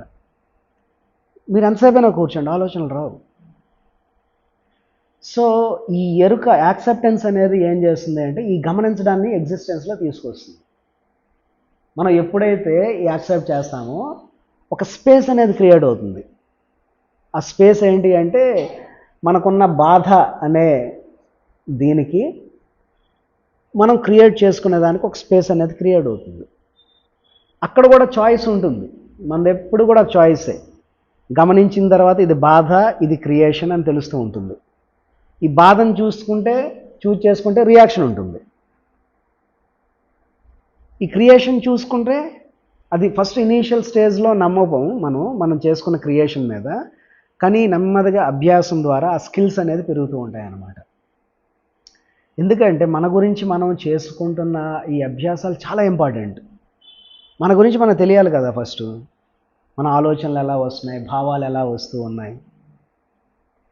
లిన్ మెక్టాగెట్ అనే ఒక అద్భుతమైన స్పిరిచువల్ సైంటిస్ట్ మాస్టర్ ఒక ఆవిడ ఉన్నారు. ఆవిడ ఒక ప్రయోగం చేశారు, ఈ ఆలోచనలకు నిజంగా శక్తి ఉంటుందా లేదా అని చెప్పి. ఇప్పుడంటే చాలా ఇన్స్ట్రుమెంట్స్ వచ్చాయి. మీరు కొంతమంది స్పిరిచువల్ సైంటిస్టులు చూస్తే వాళ్ళు మన ఎనర్జీ లెవెల్స్ని మెజర్ చేస్తారనమాట. కిర్లియన్ ఫోటోగ్రఫీ తెలుసు కదా. కిర్లియన్ ఫోటోగ్రఫీ మన ఆరాని స్టడీ చేస్తుంది. సో అది చాలా పాతబడిపోయింది ఇప్పటికి. ఇప్పుడు ఏంటి అంటే చాలా అడ్వాన్స్డ్ టూల్స్, టెక్నిక్స్ వచ్చాయి. ఎలా అంటే ఒక రూమ్లో కూర్చొని అందరూ మెడిటేషన్ చేస్తూ ఉన్నప్పుడు ఒకే రకమైన మెడిటేషన్ కాకుండా వాళ్ళ ప్రాబ్లమ్స్ మీద మెడిటేషన్ చేస్తూ ఉన్నప్పుడు ఆ ఎనర్జీ లెవెల్స్ ఎలా ఉంటున్నాయి అని మెజర్ చేసే టూల్స్ వచ్చాయి. ఆ ఇన్స్ట్రుమెంట్ ఒక దగ్గర పెడతారు, వీళ్ళు వెళ్ళి ఒక బీచ్ దగ్గర మెడిటేషన్ చేస్తారు. ఈ రూమ్లో ఎనర్జీస్ పెరుగుతాయి. రూమ్లోనే ఉంది కదా, రూమ్లో ఎనర్జీస్ పెరుగుతాయి. సో ఇలాంటి అడ్వాన్స్డ్ టూల్స్ అన్నీ వచ్చాయి. ఈ అడ్వాన్స్డ్ టూల్స్ లేని టైంలో, ఒక టైంలో లిన్ మెక్టాగెట్ అనే ఒక అద్భుతమైన స్పిరిచువల్ సైంటిస్ట్ ఒక ప్రయోగం చేశారు. ఈ ఆలోచనలు ఎలా మార్పు చెందుతాయి అనే దానికి ఒక పవర్ఫుల్ మైక్రోస్కోప్స్ అన్నీ కూడా ఒక ఆకు బ్రిటన్లో లండన్ అనే ఒక ప్రాంతంలో ఒక రూమ్లో ఒక ఆకును ఉంచారు. వీళ్ళు గ్రూప్ ఆఫ్ పీపుల్ ఒక 80 మంది ఒక దగ్గర కూర్చున్నారు. ఎక్కడ? అమెరికాలో కూర్చొని స్క్రీన్ మీద ఆకును చూస్తున్నారనమాట. ఆకును చూసి అందరిది ఒకటే సంకల్పం ఏంటి అంటే ఆకు తాలూకా వైబ్రేషన్స్ అనేది ఇలిమినేట్ అవ్వాలి, చాలా వెలుగు అనేది రావాలి ఆ ఆకుని. చాలా అంటే ఇప్పుడు నార్మల్ స్టేట్ ఉన్న ఆకు, ఎనర్జిటికల్ స్టేట్ ఉన్న ఆకు అది మెజర్ చేస్తారు కదా, ఈ ఈసీజీ గ్రాఫ్స్ అవి చేస్తాయి. ఎప్పుడైతే ఒకేసారి చూడండి, టైం అనేది ఉంది, టైం ఫ్యాక్టర్, టైం డిఫరెన్స్ ఉంటుంది కదా, మనం ఎక్కడ ఉన్నప్పుడు అమెరికాలో టైం డిఫరెంట్ ఉంటుంది కదా. సో కానీ వీళ్ళు పంపించిన సందేశాలు అందరిది ఒకటే సంకల్పం. వీళ్ళు పంపించిన సందేశాలతో వితిన్ సెకండ్స్లో ఆ ఆకులో ఇలిమినేషన్ అనేది వచ్చింది. That was the first experiment, ఒక కాన్షియస్నెస్ తాలూకా ఎక్స్పెరిమెంట్. తర్వాత జగదీష్ చంద్రబోస్ గారు అంతా తెలుసు కదా మీకు, ఒక యోగి ఆత్మకథ పుస్తకంలో మొత్తం అన్ని అలాంటి ఎక్స్పెరిమెంట్స్ గురించి ఆయన చాలా చక్కగా చెప్పారు. సో ఈ చైతన్యం మనలో ఏదైతే ఉందో ఈ చైతన్యాన్ని నమ్మాలి ఫస్ట్. మన నమ్మకం బట్టే మన నడవడిక అనేది ఉంటుంది. ఎప్పుడైతే మన చేష్ట క్షేత్రం రిఫైన్ అవుతుందో అప్పుడు మేనిఫెస్టేషన్స్ చాలా ఎక్కువగా క్రియేట్ అవుతాయి, చాలా ఫాస్ట్గా క్రియేట్ అవుతాయి. అంటే మనం ఆలోచన పరిధిలోనే కాకుండా భావనలోనే ఉండిపోకుండా వాటి రెండింటిని బేస్ చేసుకొని మనం చేసే పనులు కూడా ఉండాలి, మనం చేసే మాటలు కూడా ఉండాలి.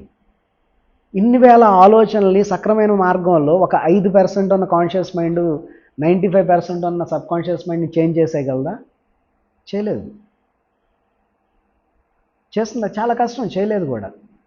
కానీ ఆ సబ్ కాన్షియస్ మైండ్ ట్యాప్ చేయడానికి ఉన్న పరిస్థితిని అంగీకరిస్తూ మనం ఎందుకు మేనిఫెస్ట్ చేద్దాము అనుకుంటున్నాము, అది అనుభూతి పరంగా మనం ఎప్పుడైతే ఫీల్ అవ్వగలుగుతామో మేనిఫెస్టేషన్స్ ఆటోమేటిక్గా ఆ విశ్వమే చూసుకుంటుంది. అది నమ్మాలి మనం. మనకి కలగని ఈవెంట్స్ మనకి జరుగుతూ ఉంటాయి, కొంతమంది వ్యక్తులు మన జీవితంలో తటస్థపడడం అనేది జరుగుతూ ఉంటుంది, కొన్ని సంఘటనలు జరుగుతూ ఉంటాయి. ఇవన్నీ కూడా ఈ విశ్వం దగ్గరుండి మనకి చక్కబెడుతూ ఉంటుంది. ఇది ఒక థియరీ కాదు, మన లైఫ్ని మనం గమనించుకుందాం. ఒక పని నేను చేయలేను అన్నప్పుడు, ధ్యానంలో కూర్చొని ఈ పని సాల్వ్ అయిపోవాలి అన్నప్పుడు మనలో ఎంతమందికి ఆన్సర్స్ వచ్చాయి? చూసుంటాం కదా, మనం చూసాం. లేకపోతే ధ్యానాన్ని ఎంత గట్టిగా నమ్మం మనం.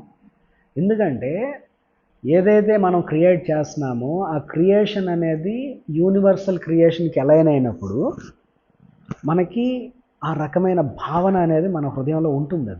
అది ఇర్రివర్సిబుల్ ప్రాసెస్ మొత్తం అంతా కూడా.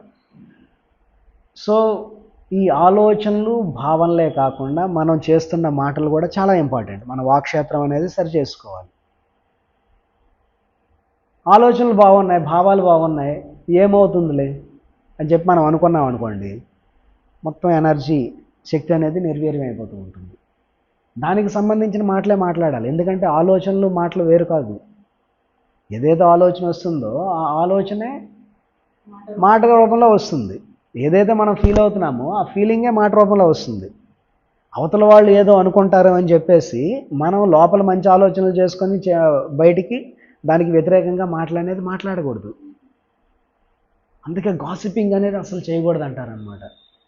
Gossiping is the cancer of the soul. మన ఆత్మకి ఒక క్యాన్సర్ లాంటిదంట గాసిపింగ్. మనతో మనం కూడా గాసిప్ చేయకూడదు. అంటే లోపల ఒకలాగా ఆలోచించి బయటకు ఒక మాట మాట్లాడడం, లోపల ఒకలా భావించి బయట ఒకలా మాట్లాడడం. ఎందుకు అంటే మనం ఒక అలైన్మెంట్లో ఉన్నప్పుడు ఈ సబ్ కాన్షియస్ మైండ్ యాక్సెప్ట్ చేస్తుంది. అందుకే మనం రిపీటెడ్గా ఏదైతే చేస్తున్నామో అవన్నీ కూడా రిపీటెడ్ యాక్షన్స్ మన సబ్ కాన్షియస్ మైండ్కి యాడ్ ఆన్ అవుతూ ఉంటాయి. చిన్నప్పుడు సైకిల్ తొక్కుతూ ఉన్నప్పుడు చాలా కష్టపడి తొక్కుంటాం. ఒకసారి సైకిల్ వచ్చిన తర్వాత కష్టపడతాం మనం? లేదు. బండి నేర్చుకునే క్రమంలో చాలా ఇదవుతాం. ఆ జ్ఞానం అంతా ఎక్కడుంది మనకి? మన బాడీ సెల్స్లో ఇంకిపోతుంది, మన సబ్ కాన్షియస్ మైండ్లోకి ఇంకిపోతుంది. మన బాడీ ఈ మైండ్ ఎప్పుడూ కూడా ఒక అలైన్మెంట్లో ఉంటాయి. సో పరస్పర విరుద్ధ భావనలు కానీ ఆలోచనలు కానీ చేష్టలు కానీ చేయకూడదు అనమాట. అందుకే సింపుల్గా మనస వాచ కర్మేణ అంటారనమాట. మనసులో ఏదైతే ఆలోచనలు భావాలు వస్తుంటాయో అవే వాక్ రూపంలో పెట్టాలి. అదే వాక్ రూపంలో పెట్టినప్పుడు అది చేష్టల్లో మనం తీసుకున్నప్పుడు అది చాలా స్ట్రాంగ్గా మేనిఫెస్ట్ అవుతాయి. అవి the greatest manifestation in the planet earth ఏంటి? మేనిఫెస్టేషన్ గురించి ఎంత మాట్లాడుతున్నాం కదా, ఈ సృష్టిలో అద్భుతమైన సృష్టి మనం చేయగలిగింది ఏదైనా ఉంటే అదేంటది? మీకేమనిపిస్తుంది? అంటే ఒకటి సృష్టి, ఇప్పుడు కారు నేను సృష్టి చేద్దాం అనుకుంటున్నాను. అలాగా ఏంటి ఈ సృష్టిలో ఒక అద్భుతమైన సృష్టి? శాకాహారమయం కావాలి. Yeah, correct correct, beautiful. ఇంకా అన్నీ కరెక్టే. నేను ఒకటి ఆన్సర్ చెప్తున్నానంటే నాదొక్కడిదే కరెక్ట్, మీరు చెప్తున్నాను రాంగ్ అని కాదు. ఈ సృష్టిలో అద్భుతమైన సృష్టి ఏంటంటే మనల్ని మనం సృష్టించుకోవాలి. మనల్ని మనం కంప్లీట్గా ఒక పరిపూర్ణ మానవుడిగా సృష్టించుకోగలిగిన రోజులో మన అంతర్ప్రపంచంలో ఎలాంటి ఇబ్బందులు ఉండవు. That is the greatest invention, that is the greatest discovery, that is the greatest creation. ఏంటి అంటే మనకి మనమే సృష్టించుకోవడం.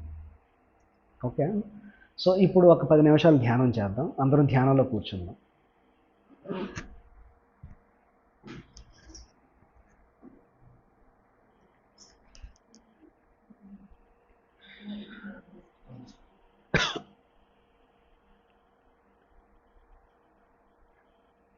శ్వాసను గమనిస్తున్నాం.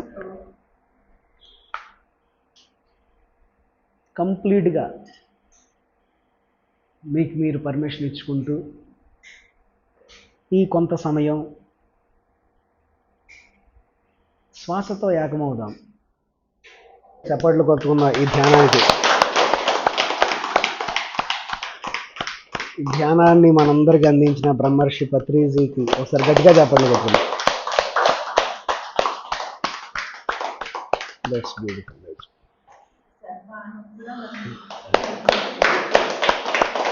మనందరికీ ఒకసారి గట్టిగా చప్పట్లు కొట్టుకున్నాం.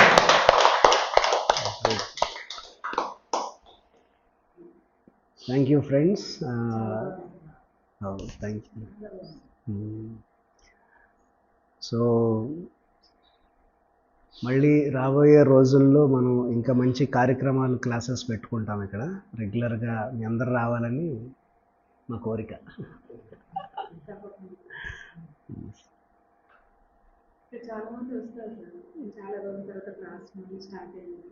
వస్తారు, కరెక్ట్, వస్తారు. Thank you friends, thank you.